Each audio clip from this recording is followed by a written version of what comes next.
तख्त दे मालक गुरता गति दे तख्त ते सुभाए मान। प्रगट गुरां की देह प्रतख हार। धन धन सतगुरु श्री गुरु ग्रंथ साहिब महाराज जी दी परम पवित्र हजूरी अंदर नामे पातशाह धर्म रखियक सतगुरु श्री गुरु तेग बहादुर साहिब महाराज जी दे महान पावन पवित्र तप अस्थान गुरुद्वारा श्री भोरा साहिब जी विखे अमृत वेले दे समय तो सजे हुए दीवाना विच हाजरियां भर के आनंद मान रहे सतगुरां दे अस्थानां ते सेवावां करके यात्रा करके हाजरियां भर रहे गुरु प्यारी खालसा साध संगत जी। सतगुरु साहिब जी परम पवित्र उपदेश सानू बख्शिश कर रहे हैं। लड़ीवार गुरबाणी का उपदेश है। लड़ीवार जो सिक्ख्या होंदी है इनू सरवण करन दे नाल ये महात्म पता लगता है भी साहिबां ने सानू कहा की है। सारी ही गुरबाणी के दर्शन हो जाते हैं सहीजे सहीजे विचार करते हैं ते सतपुरख कहते हैं भी जेड़े गुरसिख ने अपने जीवन च गुरु ग्रंथ साहिब की सारी गुरबाणी के अर्थ पढ़ लए जां सुन लए ओदी कल्याण हो जाती। सतगुरु साहिब जी उत्ते दया कर दिंदे ने। सो महाराज के लड़ीवार उपदेश नूं सरवण करन हित एकाग्रता बख्शो हाजरियां लवाइए रसना करो पवित्र आखो सतनाम श्री वाहिगुरु साहिब जी। सतनाम श्री वाहिगुरु साहिब जी। सलूक महला तीजा पढ़ पढ़ पंडित वेद वखाण है। धन धन श्री गुरु ग्रंथ साहिब जी दे परम पवित्र अंग 85 ते श्री राग दी वार दे विच जो श्लोकां दे नाल है चौथे पातशाह गुरु रामदास जी दी उचारी वार है। तिस दे विच 9वीं पौड़ी तो पहला श्लोक दर्ज करते ने पंचम पातशाह। श्लोक महला तीजा। तीसरे सतगुरु गुरु अमरदास साहिब महाराज के मुखों ये परम पवित्र उपदेश प्रगट होया। श्री गोंदवाल साहिब बौली साहिब के नेड़े दीवान सजया सी। गुरां दी मर्यादा से भी जिन्हें साढ़े दर्शन करन आने हैं जात पात का भरम मेटण लई पहलों लंगर च प्रशादा छक के फिर साढ़े को आके बैठे। उस वेले एक बहुत वड्डा विद्वान बेणी पंडित महाराज साहिब के कोल आके बैठा। विद्वान सी विद्या पढ़िया कहन लगा महाराज अपनी सिखा नूं भी कोई विद्या पढ़ा लो मैं पढ़ा दांगा। मैं बहुत विद्वान है बहुत मेहनत की है विद्या पढ़ी है। तो धन गुरु अमरदास साहिब सच्चे पातशाह ने उस वेले ये हंकार जिहा वेख के फिर माया का ये अंदर लालच जिहा होण करके भी पैसे ही चाहुंदा है भी एडा विद्वान हो के भी उदों साहिबां ने इन्हूं संबोधन करके उपदेश दिता। क्योंकि गुरु ग्रंथ साहिब की गुरबाणी जे कोई किरसानी करन आया वाला आया उन्होंने उहदे हिसाब नाल महाराज ने समझाया। कोई व्यापारी आया कोई वणजारा आया कोई होर गृहस्थी घर दे काम करन वाला जिस तरह का भी कहते कोई बोली समझदा साहिबां ने उन्होंने उस तरह का उपदेश दिता। ते ये जो पावन श्लोक गुरु अमरदास साहिब ने उचारिया ਇਹਦੇ ਵਿੱਚ जो विद्वान पुरख है उन्होंने उपदेश दिता भी ਜਿਹੜੇ विद्वान ने धर्म ग्रंथां का अध्ययन करते हैं ਜਾਂ होर दुनिया ਦੀਆਂ जो लोग पढ़ाइयां पढ़ते हैं फिर पढ़ाई के पिछे उन्हों का एको मनोरथ होंदा है सिर्फ पैसा। कोई परोपकार नहीं कोई सेवा भावना नहीं कोई निमरता नहीं कोई वाहिगुरू की बाणी नाम सिमरन का अभ्यास नहीं तो फिर वो विद्या भी किसी काम नहीं रहिंदी। इस करके इहो जे पातशाह ने उपदेश सानू बख्शिश कीते हैं। साहब कहते पढ़ पढ़ पंडित वेद वखाण है। कहते हे बेणी तू कहते सियाणा तो बड़ा विद्वान है पर जेडे पंडित लोग है ना तेरे समेत तेरे अगे कहते भी बहुत वेदां नूं पढ़ते हैं शास्त्रां नूं पढ़ते हैं अते पढ़ पढ़ के वेदां दा फिर ਵਖਿਆਣ ਕਰਦੇ ਨੇ, ਚੰਗੀ ਤਰ੍ਹਾਂ ਖੋਲ ਕੇ ਗੱਲਾਂ ਦੱਸਦੇ ਹਨ। ਮਾਇਆ ਮੋਹ ਸਵੈ, ਪਰ ਇਹ ਸਾਰੀ ਵਿਦਵਤਾ ਦੇ ਪਿੱਛੇ ਮਾਇਆ ਦਾ ਹੀ ਮੋਹ ਕੰਮ ਕਰ ਰਿਹਾ ਹੈ। ਜੋ ਤੂੰ ਵਿਦਵਤਾ ਦੀ ਗੱਲ ਕਰਦਾ ਹੈ, ਸਭ ਮਾਇਆ ਦਾ ਹੀ ਮੋਹ ਹੈ। ਤੇ ਪਦਾਰਥਾਂ ਦੇ ਖਾਣ ਦਾ ਹੀ ਸਵਾਦ ਹੈ ਵੀ ਚੰਗੇ ਪਦਾਰਥ ਖਾਵਾਂਗੇ, ਜਾਂ ਸਵਾਏ ਨਾਮ ਪ੍ਰਯੋਜਨ ਦਾ ਵੀ ਹੈ ਵੀ ਮਾਇਆ ਦੇ ਮੋਹ ਦਾ ਹੀ ਪ੍ਰਯੋਜਨ ਹੈ। ਜੋ ਤੇਰਾ ਇਹ ਵਿਦਵਤਾ ਨਾਲ ਇਹ ਕਥਾ ਕਰਨੀ, ਇਹ ਵਿਦਵਾਨ ਬਣ ਕੇ ਹੋਰਾਂ ਨੂੰ ਸੁਣਾਉਣਾ ਵੀ ਮੈਂ ਪੜ੍ਹਿਆ ਲਿਖਿਆ ਬਹੁਤ ਹਾਂ, ਇਹ ਪੜ੍ਹਾਈ ਦੇ ਪਿੱਛੇ ਕੋਈ ਪਰਉਪਕਾਰ ਤਾਂ ਹੈ ਨਹੀਂ ਵੀ ਹੁਣ ਮੈਂ ਲੋਕਾਂ ਦੀ ਸੇਵਾ ਕਰਾਂ, ਐਸੀ ਤਾਂ ਭਾਵਨਾ ਕੋਈ ਹੈ ਨਹੀਂ ਵੀ ਮੈਂ ਹੁਣ ਸਿਮਰਨ ਕਰਾਂ ਵੀ ਬਹੁਤ ਵਿਦਵਾਨ ਬਣ ਗਿਆ। ਵਿਦਵਾਨ ਬਣ ਕੇ ਸਮਝ ਆ ਗਈ। ਵਿਦਵਾਨ ਦਾ ਮਤਲਬ ਤਾਂ ਇਹੀ ਹੈ ਨਾ, ਪੰਡਤ ਦਾ ਅਰਥ ਹੈ ਇੱਕ ਡਿਗਰੀ ਹੈ। ਇਹ ਸਾਧ ਸੰਗਤ ਜਿਹਨੇ ਪੜ੍ਹਾਈ ਕੀਤੀ ਹੋਵੇ ਬਹੁਤ ਸਾਰੀ, ਪੁਰਾਣੇ ਸਮੇਂ ਜਿਹੜਾ ਬਹੁਤਾ ਪੜ੍ਹਿਆ ਹੋਵੇ ਉਹਨੂੰ ਪੰਡਤ ਹੀ ਕਹਿੰਦੇ ਹੁੰਦੇ ਸਨ, ਜਾਂ ਆਲਮ ਫਾਜ਼ਲ ਜਿਵੇਂ ਮੁਸਲਮਾਨਾਂ ਦੀ ਬੋਲੀ ਦੇ ਵਿੱਚ। ਸਤਿਗੁਰੂ ਮਹਾਰਾਜ ਸਾਹਿਬ ਜੀ ਕਹਿੰਦੇ ਮਾਇਆ ਦਾ ਪ੍ਰਯੋਜਨ ਹੈ, ਬਸ ਪਿੱਛੇ ਮਾਇਆ ਕੰਮ ਕਰ ਰਹੀ ਹੈ, ਦਿਮਾਗ ਵਿੱਚ ਮਾਇਆ ਦੇ ਫੁਰਨੇ ਹੈ, ਮੋਹ ਮਾਇਆ ਦਾ ਹੈ।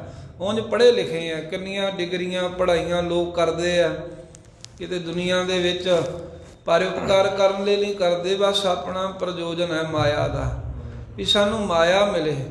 ਤੇ ਸਤਿਗੁਰੂ ਸਾਹਿਬ ਸਾਨੂੰ ਸੇਵਾ ਲਈ ਪ੍ਰੇਰਦੇ ਹਨ। ਇਸ ਕਰਕੇ ਬੇਣੀ ਵਿਦਵਾਨ ਮਾਇਆ ਦੇ ਮੋਹ ਦੇ ਪ੍ਰਯੋਜਨ ਕਰਕੇ ਹੀ ਸਾਰਾ ਕਰਮ ਕਰ ਰਿਹਾ ਤੈਂ। ਦੂਜੈ ਭਾਈ ਹਰਿ ਨਾਮ ਵਿਸਾਰਿਆ, ਦੂਜਾ ਭਾਈ ਦਵੈਦ ਭਾਵ ਵਿੱਚ ਲੱਗ ਕੇ। ਦਵੈਦ ਭਾਵ ਕੀ ਹੈ ਵੀ ਬੈਠਾ ਹੈ ਮੈਂ ਵੀ ਬਹੁਤ ਪੜ੍ਹਿਆ, ਜਿਨ੍ਹਾਂ ਨੂੰ ਸੁਣਾ ਰਿਹਾ ਇਹਨਾਂ ਨੂੰ ਕੁਝ ਨਹੀਂ ਆਉਂਦਾ, ਇਹ ਵਿਚਾਰੇ ਕੁਝ ਨਹੀਂ ਜਾਣਦੇ, ਮੈਂ ਗਿਆਨਵਾਨ ਆ, ਮੈਂ ਵਿਦਵਾਨ ਆ। ਕਹਿੰਦੇ ਦਵੈਦ ਭਾਵ ਆ ਗਿਆ ਨਾ, ਕਿਉਂਕਿ ਪਰਮੇਸ਼ਰ ਅਕਾਲ ਪੁਰਖ ਦਾ ਹੀ ਸਰੂਪ ਨੇ ਸਾਰੇ। ਜਦੋਂ ਤਾਂ ਇਹ ਜਾਣੇ ਤਾਂ ਕਿਸੇ ਨੂੰ ਆਪਣੇ ਤੋਂ ਘੱਟ ਨਾ ਸਮਝੇ, ਪਰ ਜਦੋਂ ਕਿਸੇ ਨੂੰ ਇਹ ਸਮਝਦਾ ਵੀ ਇਹ ਮੇਰੇ ਤੋਂ ਕੁਝ ਵੀ ਨਹੀਂ, ਇਹਨਾਂ ਲੋਕਾਂ ਨੂੰ ਪਤਾ, ਮੈਨੂੰ ਬਹੁਤ ਕੁਝ ਪਤਾ, ਮੈਂ ਬਹੁਤ ਸਿਆਣਾ, ਕਹਿੰਦੇ ਦਵੈਤ ਭਾਵ ਵਿੱਚ ਆ ਗਿਆ। ਭਾਵ ਕਿ ਪਰਮੇਸ਼ਰ ਨਾਲੋਂ ਵੱਖਰਾ ਜਿਹਾ ਖਿਆਲ ਆ ਗਿਆ, ਵਾਹਿਗੁਰੂ ਤੋਂ ਬਗੈਰ ਮੈਂ ਆ ਗਈ ਅੰਦਰ। ਤੇ ਇਸ ਕਰਕੇ ਹਰੀ ਪਰਮੇਸ਼ਰ ਦਾ ਜੋ ਨਾਮ ਹੈ ਵਿਸਾਰਿਆ। ਕਹਿੰਦੇ ਨਾਮ ਤਾਂ ਭੁਲਾ ਹੀ ਦਿੱਤਾ, ਜਿਹੜੀ ਸਮਝ ਲੈਣੀ ਸੀ ਧਰਮ ਗ੍ਰੰਥਾਂ ਨੂੰ ਪੜ੍ਹ ਕੇ ਵੀ ਪਰਮੇਸ਼ਰ ਦਾ ਨਾਮ ਜਪਣਾ ਹੈ, ਉਹ ਨਾਮ ਭੁੱਲ ਗਿਆ ਤੇ ਦੂਜੇ ਪਾਸੇ ਪ੍ਰੇਮ ਲੱਗ ਗਿਆ। ਬਿਰਤੀ ਮਾਇਆ 'ਚ ਪਦਾਰਥਾਂ 'ਚ ਲੱਗ ਗਈ, ਆਪਣੀ ਵਡਿਆਈ ਕਰਾਉਣ 'ਚ ਲੱਗ ਗਈ। ਮਨ ਮੂਰਖ ਮਿਲੈ ਸਜੈ। ਇਸ ਤਰ੍ਹਾਂ ਦੇ ਜਿਹੜੇ ਪਾਤਸ਼ਾਹ ਕਹਿੰਦੇ ਵਿਦਵਾਨ ਨੇ ਉਹ ਮਨ ਦੇ ਮੂਰਖ ਹਨ। ਉਹਨਾਂ ਮੂਰਖ ਮਨ ਵਾਲਿਆਂ ਨੂੰ ਪਰਮੇਸ਼ਰ ਦੀ ਦਰਗਾਹ ਦੇ ਵਿੱਚ ਸਜ਼ਾ ਮਿਲਦੀ ਹੈ, ਜਿਹੜੇ ਆਪਣੇ ਵਿਦਵਤਾ ਦਾ ਹੰਕਾਰ ਕਰਦੇ, ਜਿਹੜੇ ਪੜ੍ਹ ਲਿਖ ਕੇ ਮਾਇਆ ਦਾ ਪ੍ਰਯੋਜਨ ਰੱਖਦੇ ਆ। ਵਿਦਿਆ ਵਿਚਾਰੀ ਤਾਂ ਪਰਉਪਕਾਰੀ। ਕਹਿੰਦੇ ਤੇਰੀ ਪੜ੍ਹਾਈ ਕੀਤੀ ਦਾ ਤਾਂ ਫਾਇਦਾ ਹੈ ਜੇ ਤੂੰ ਪਰਉਪਕਾਰ ਕਰੇ, ਤੇਰੀ ਪੜ੍ਹਾਈ ਕੀਤੀ ਦਾ ਤੇ ਫਾਇਦਾ ਤਾਂ ਹੈ ਜੇ ਤੂੰ ਕਿਸੇ ਤੇ ਕਹਿੰਦੇ ਵੀ ਕੋਈ ਮਦਦ ਕਰੇ। ਆਪਾਂ ਆ ਦੁਨਿਆਵੀ ਜੀਆਂ ਗੱਲਾਂ ਦੀ ਲੋੜ ਤਾਂ ਹੁੰਦੀ ਨਹੀਂ, ਪਰ ਪਿੱਛੇ ਜੇ ਆਪਾਂ ਵੇਖਿਆ ਹੈ ਨਾ ਵੀ ਬਹੁਤ ਵੱਡਾ ਅਫਸਰ ਹੈ ਬੀਬੀ, ਪਰ ਉਹਦੀ ਦਾਦੀ ਸੜਕਾਂ ਤੇ ਰੁਲ ਕੇ ਮਰ ਗਈ। ਇੱਦਾਂ ਦੇ ਬਹੁਤ ਸੰਸਾਰ ਵਿੱਚ ਗੱਲਾਂ ਆਉਂਦੀਆਂ। ਸੱਚਾਈ ਹੈ ਵੀ ਅਫਸਰ ਹੈ, ਪੜ੍ਹਾਈ ਕੀਤੀ ਫੇਰ ਹੀ ਅਫਸਰ ਲੱਗੀ ਹੈ। 12-12 ਘੰਟੇ ਵੀ ਪੜ੍ਹਾਈ ਕੀਤੀ ਹੋਵੇਗੀ, ਬਹੁਤ ਮਿਹਨਤ ਕੀਤੀ ਹੈ, ਪਰ ਇਹੋ ਜਿਹੀ ਮਿਹਨਤ ਫਿਰ ਕੀ ਹੈ ਵੀ ਜੇ ਅੰਦਰ ਉਪਕਾਰ ਹੀ ਨਹੀਂ, ਜੇ ਆਪਣੇ ਬਜ਼ੁਰਗਾਂ ਦੀ ਨਹੀਂ ਸੇਵਾ ਕੀਤੀ, ਉਹ ਦੂਸਰੇ ਦਾ ਜਿਹਨੂੰ ਜਾਣਦੇ ਨਹੀਂ ਆ ਉਹਨਾਂ ਦੀ ਭਾਵਨਾ ਨਾਲ ਸੇਵਾ ਕਰਕੇ ਉਪਕਾਰ ਕਰਕੇ ਕੀ ਮਦਦ ਕਰ ਸਕਦੇ ਆ। ਤੇ ਪਾਤਸ਼ਾਹ ਦੀ ਇਹ ਖੇਡ ਹੈ ਵੀ ਪੜ੍ਹਨ ਤੋਂ ਨਹੀਂ ਰੋਕਦੇ, ਪਰ ਕਹਿੰਦੇ ਤੇਰਾ ਪੜ੍ਹੇ ਦਾ ਫਾਇਦਾ ਤਾਂ ਹੀ ਜੇ ਤੂੰ ਪਰਉਪਕਾਰੀ ਹੋਵੇਂ। ਤੇ ਵਿਦਿਆ ਵਿਚਾਰੀ ਤਾਂ ਪਰਉਪਕਾਰੀ। ਕਹਿੰਦੇ ਵਿਦਿਆ ਵਿਚਾਰੀ ਦਾ ਤਾਂ ਹੀ ਫਾਇਦਾ ਹੈ ਜੇ ਤੇਰਾ ਜੀਵਨ ਪਰਉਪਕਾਰ ਵਾਲਾ। ਪਰਉਪਕਾਰੀ ਜੀਵਨ ਉਹ ਹੁੰਦਾ, ਇੱਕ ਨੂੰ ਤਾਂ ਆਪਾਂ ਜਾਣਦੇ ਹਾਂ ਵੀ ਪਤਾ ਹੈ ਵੀ ਇਹਦੀ ਮੈਂ ਮਦਦ ਕਰੂੰ, ਕੱਲ੍ਹ ਨੂੰ ਇਹ ਮੇਰੇ ਕੰਮ ਆਊਗਾ। ਇੱਕ ਹੁੰਦਾ ਪਰਾਇਆ, ਜਿਹਦਾ ਪਤਾ ਹੀ ਕੋਈ ਨਹੀਂ ਵੀ ਕਿੱਥੋਂ ਆਇਆ, ਪਰ ਜਿਵੇਂ ਸਿੰਘਾਂ ਦੇ ਕੋਲ ਆਉਂਦੇ ਹੁੰਦੇ ਸੀ, ਆ ਕੇ ਬੇਨਤੀ ਕਰਨੀ, ਖਾਲਸਾ ਜੀ ਫਲਾਣੇ ਨੇ ਡੋਲਾ ਚੁੱਕ ਲਿਆ। ਉਹ ਧੀਆਂ ਭੈਣਾਂ ਦੇ ਡੋਲੇ ਚੁੱਕ ਕੇ ਲੈ ਜਾਂਦੇ ਹੁੰਦੇ ਸਨ। ਇਹ ਨਹੀਂ ਪੁੱਛਿਆ ਵੀ ਤੂੰ ਕੌਣ ਹੈ, ਤੇਰੇ ਤੋਂ ਸਾਨੂੰ ਕੀ ਫਾਇਦਾ, ਬਸ ਇਹ ਦੱਸ ਵੀ ਖੜਿਆ ਕਿੰਨੇ ਹੈ। ਉਸੇ ਵੇਲੇ ਉਧਰ ਨੂੰ ਉਤਰਦੇ ਸਨ। 22-22 ਹਜ਼ਾਰ ਬਹੂ ਬੇਟੀਆਂ ਨੂੰ ਛਡਾ ਕੇ ਲੈ ਕੇ ਆਏ, ਬਿਨਾਂ ਇਹ ਜਾਣਿਆ ਵੀ ਇਹ ਲੋਕ ਕੌਣ ਨੇ ਜਿਨ੍ਹਾਂ ਦੀਆਂ ਖੜੀਆਂ ਨੇ। ਇਹ ਪਰਉਪਕਾਰ ਉਹ ਹੁੰਦਾ ਏ ਜਿਹੜਾ ਮਨ ਵਿੱਚ ਇਹ ਖਿਆਲ ਨਾ ਆਵੇ ਵੀ ਮੈਂ ਅੱਜ ਇਹਦੀ ਮਦਦ ਕਰੂੰ ਤੇ ਕੱਲ ਨੂੰ ਮੈਨੂੰ ਕੀ ਫਾਇਦਾ ਹੋਊ। ਲੋਕ ਪਹਿਲਾਂ ਵੇਖਦੇ ਨੇ ਵੀ ਜਿਹੜਾ ਮੈਂ ਕੰਮ ਕਰਾਂ ਉਹ 'ਚ ਮੈਨੂੰ ਕੀ ਫਾਇਦਾ ਹੋਏਗਾ। ਧਰਮ ਸਥਾਨਾਂ 'ਤੇ ਵੀ ਐਸੀ ਸਾਡੀ ਭਾਵਨਾ ਬਣ ਗਈ। ਇੱਥੇ ਇੱਕ ਸਥਾਨ 'ਤੇ ਬਹੁਤ ਜ਼ਮੀਨ ਜਾਇਦਾਦ ਗੁਰੂ ਘਰ ਦੇ ਨਾਮ, ਉੱਥੋਂ ਦੇ ਜਿਹੜਾ ਸਾਰਾ ਸੰਭਾਲ ਕਰ ਰਿਹਾ ਸੀ ਉਹਨੂੰ ਕਿਹਾ ਵੀ ਇਹ ਇੰਨੀ ਧਰਤੀ ਹੈ, ਇੱਥੇ ਕੋਈ ਸਕੂਲ ਕਾਲਜ ਬਣ ਜਾਵੇ। ਤੇ ਉਹਦਾ ਅਗਲਾ ਹੀ ਲਫ਼ਜ਼ ਸੀ, ਜਵਾਬ ਸੀ, ਕਹਿੰਦੇ ਸਾਨੂੰ ਕੀ ਫਾਇਦਾ ਇਹ 'ਚ ਕਿ ਕਾਲਜ ਬਣਾ ਦਈਏ, ਸਕੂਲ ਬਣਾ ਦਈਏ, ਹਸਪਤਾਲ ਬਣਾ ਦਈਏ, ਕਹਿੰਦੇ ਸਾਨੂੰ ਕੀ ਫਾਇਦਾ ਹੋਊਗਾ। ਵੇਖੋ ਧਰਮ ਸਥਾਨਾਂ 'ਤੇ ਬੈਠੇ ਲੋਕਾਂ ਦੀ ਇਹ ਸੋਚ ਹੈ ਵੀ ਸਾਨੂੰ ਫਾਇਦਾ ਕੀ ਹੋਊਗਾ। ਪਹਿਲਾਂ ਵਟਕ ਵੇਖਣੀ, ਪ੍ਰੋਫਿਟ ਵੇਖਣਾ ਹੈ। ਧਰਮ ਦਾ ਕਰਮ ਵੀ ਅਸੀਂ ਤਾਂ ਹੀ ਕਰਦੇ ਹਾਂ ਅੱਜ ਕੱਲ੍ਹ ਵੀ ਸਾਨੂੰ ਫਾਇਦਾ ਕੀ ਹੋਊਗਾ। ਜਦੋਂ ਪਤਾ ਲੱਗੇ ਨਾ ਵੀ ਆਹ ਫਾਇਦਾ ਹੋਊਗਾ, ਅੱਛਾ ਕਹਿੰਦੇ ਆਹ ਪਾਠ ਕਰ ਲਾ, ਆਹ ਫਾਇਦਾ, ਫੇਰ ਕਹਿੰਦੇ ਫਿਰ ਠੀਕ ਹੈ, ਮੇਰੀ ਆਹ ਕਾਮਨਾ ਪੂਰੀ ਹੋਊ, ਆਹ ਇੱਛਾ ਪੂਰੀ ਹੋਊ, ਇੰਨੇ ਦਿਨ ਸੇਵਾ ਕਰੂੰ ਮੈਨੂੰ ਕੀ ਮਿਲੂਗਾ, ਜੇ ਮੈਂ ਲੋਕਾਂ ਦੇ ਭਲੇ ਦੇ ਕੰਮ ਕਰਨ ਲੱਗ ਪਿਆ ਮੈਨੂੰ ਕੀ ਮਿਲੂਗਾ। ਜਦੋਂ ਇਹ ਮਨ ਵਿੱਚ ਮਨੋਰਥ ਹੈ ਫਿਰ ਇਹ ਦੀ ਪੜ੍ਹਾਈ ਜਿਹੜੀ ਹੈ ਨਾ ਉਹ ਸਾਧ ਸੰਗਤ ਬਿਲਕੁਲ ਕਰਨ ਦਾ ਕੋਈ ਫਾਇਦਾ ਹੀ ਨਹੀਂ। ਇਹੋ ਜਿਹੀ ਵਿਦਵਤਾ, ਇਹੋ ਜਿਹੀ ਪੜ੍ਹਾਈ, ਇਹੋ ਜਿਹੇ ਧਾਰਮਿਕ ਸਥਾਨਾਂ ਦੇ ਜ਼ਿੰਮੇਵਾਰ ਆਗੂ ਬਣਦਾ ਕਹਿੰਦੇ ਵੀ ਉਹ ਜੀਵਨ ਧਰਕਾਰ ਹੀ ਹੈ, ਲਾਹਣਤ ਹੈ ਇਹੋ ਜਿਹੀ ਜ਼ਿੰਦਗੀ ਨੂੰ ਜਦੋਂ ਮੈਨੂੰ ਕੀ ਫਾਇਦਾ ਹੈ ਫੇਰ ਕਰਨਾ। ਗੁਰੂ ਨਾਨਕ ਦੇਵ ਮਹਾਰਾਜ ਸਾਹਿਬ ਸੱਚੇ ਪਾਤਸ਼ਾਹ ਸੰਸਾਰ ਵਿੱਚ ਫਾਇਦਾ ਵੇਖਣ ਜਾਂ ਫਾਇਦਾ ਲੈਣ ਨਹੀਂ ਆਏ। 10ਵੇਂ ਪਾਤਸ਼ਾਹ ਨੇ ਚਾਰੇ ਪੁੱਤਰ ਬਾਰੇ ਫਾਇਦਾ ਨਹੀਂ ਵੇਖਿਆ। ਮਾਤਾ ਜੀ ਨੇ ਕਿਹਾ ਦਮਦਮੇ ਸਾਹਿਬ ਮਹਾਰਾਜ ਸਾਹਿਬਜ਼ਾਦੇ ਨਹੀਂ ਦਿਖਦੇ। ਸਾਹਿਬ ਕਹਿੰਦੇ ਆ ਜਿਹੜੇ ਬੈਠੇ ਆ ਸਾਹਿਬਜ਼ਾਦੇ ਹੀ ਆ। ਮਹਾਰਾਜ ਸਾਹਿਬਜ਼ਾਦੇ ਕਿੱਥੇ? ਕਹਿੰਦੇ ਨੇ ਪੁੱਤਰਨ ਕੇ ਸੀਸ ਪਰ ਵਾਰ ਦੀਏ ਸੁਚ ਚਾਰ ਮੂਏ ਤੋਂ ਕਿਆ ਭਇਆ ਜੀਵਤ ਕਈ ਹਜ਼ਾਰ। ਕਹਿੰਦੇ ਆ ਜਿਉਂਦੇ ਮੇਰੇ ਹੀ ਹੈ। ਸੋ ਇਸ ਕਰਕੇ ਗੁਰੂ ਸਾਹਿਬ ਨੇ ਜੋ ਕੀਤਾ ਇਹ ਇਕੱਲੀ ਸਾਖੀ ਸੁਣਨ ਵਾਸਤੇ ਜਾਂ ਸੁਣਾਉਣ ਲਈ ਨਹੀਂ ਹੈ। ਇਹਦਾ ਭਾਵ ਹੈ ਵੀ ਜੇ ਸਾਡੇ ਗੁਰੂ ਨੂੰ ਇਹ ਕੰਮ ਚੰਗਾ ਲੱਗਾ ਤਾਂ ਅਸੀਂ ਵੀ ਯਤਨ ਕਰੀਏ ਵੀ ਉਸੇ ਰਾਹੇ ਤੁਰੀਏ। ਮਹਾਰਾਜ ਸਾਹਿਬ 10ਵੇਂ ਪਾਤਸ਼ਾਹ ਦਾ ਸਰਬਲੋ ਗ੍ਰੰਥ ਬਚਨ ਹੈ, ਆਇਆ ਤਾਕਾ ਸਫਲ ਹੈ। ਕਹਿੰਦੇ ਸੰਸਾਰ 'ਚ ਤਾਂ ਜਨਮ ਲੈਂਦੇ ਨੇ ਬਹੁਤ, ਪਰ ਜਨਮ ਲੈਣਾ ਉਹਨਾਂ ਦਾ ਸਫਲ ਹੈ ਕਿਹਨਾਂ ਦਾ? ਪਾਰਉਪਕਾਰੀ ਹੋਏ, ਜਿਹੜੇ ਕਹਿੰਦੇ ਵੀ ਪਾਰਉਪਕਾਰੀ ਹੋਣ, ਕਿਸੇ ਨੂੰ ਜਾਣਦੇ ਨਾ ਹੋਣ, ਅਨਨੋਨ ਪਰਸਨ ਦੇ ਉੱਤੇ ਆਪਣੀ ਦਇਆ ਵਾਸਤੇ ਤਿਆਰ ਪਰ ਤਿਆਰ ਰਹਿਣ। ਆਇਆ ਤਾਕਾ ਸਫਲ ਹੈ ਪਰਉਪਕਾਰੀ ਹੋਏ, ਦੁਖ ਸਹ ਹੈ ਸਿਰ ਆਪਣੇ। ਆਪਣੇ ਸਿਰ ਤੇ ਕਹਿੰਦੇ ਕੋਈ ਮੁਸ਼ਕਲ ਵੀ ਆਵੇ ਤਾਂ ਵੀ ਝੱਲ ਲਵੇ। ਸੁਖਦਾਈ ਸਭ ਕੋਏ, ਪਰ ਸਾਰਿਆਂ ਨੂੰ ਕਹਿੰਦੇ ਸੁਖ ਹੀ ਦੇਵੇ, ਕਦੀ ਕੰਡਾ ਨਾ ਬਣੇ। ਫੁੱਲ ਬਣ ਜੇ, ਫੁੱਲ ਕਿਸੇ ਨੂੰ ਸੁਖ ਦੇਣ ਦੇ ਲਈ ਸਾਧ ਸੰਗਤ ਆਪ ਟਹਿਣੀ ਨਾਲੋਂ ਟੁੱਟ ਕੇ ਦੁਖੀ ਹੋ ਜਾਂਦੇ ਆ। ਆਪਾ ਵਾਰ ਦਿੰਦਾ ਹੈ ਫੁੱਲ, ਪਰ ਦੂਜਿਆਂ ਨੂੰ ਖੁਸ਼ਬੂ ਦਿੰਦਾ, ਕਦੀ ਤੰਗੀ ਨਹੀਂ ਦਿੰਦਾ। ਤੇ ਕੰਡੇ ਲੱਗੇ ਵੀ ਨਾਲ ਰਹਿੰਦੇ ਨੇ, ਪਰ ਕੋਈ ਲਾਗਿਓਂ ਦੀ ਖਹਿ ਜਾਵੇ ਤਾਂ ਤੰਗੀ ਵੀ ਦਿੰਦੇ ਨੇ ਤੇ ਨਾਲ ਲੱਗੇ ਵੀ ਰਹਿੰਦੇ ਹਨ। ਇਸ ਕਰਕੇ ਜੀਵਨ ਫੁੱਲ ਵਰਗਾ ਹੋਵੇ, ਖੁਸ਼ਬੂ ਆਵੇ, ਮਹਿਕ ਆਵੇ, ਹਰ ਕੋਈ ਸੁੰਘੇ, ਹਰ ਕੋਈ ਪ੍ਰੇਮ ਕਰੇ, ਹਰ ਕੋਈ ਸਤਿਕਾਰ ਕਰੇ ਤੇ ਆਪ ਦੂਸਰਿਆਂ ਦਾ ਅਦਬ ਸਤਿਕਾਰ ਕਰੇ। ਰਹਿਣਾ ਸਿੱਖੇ ਸੰਸਾਰ 'ਚ।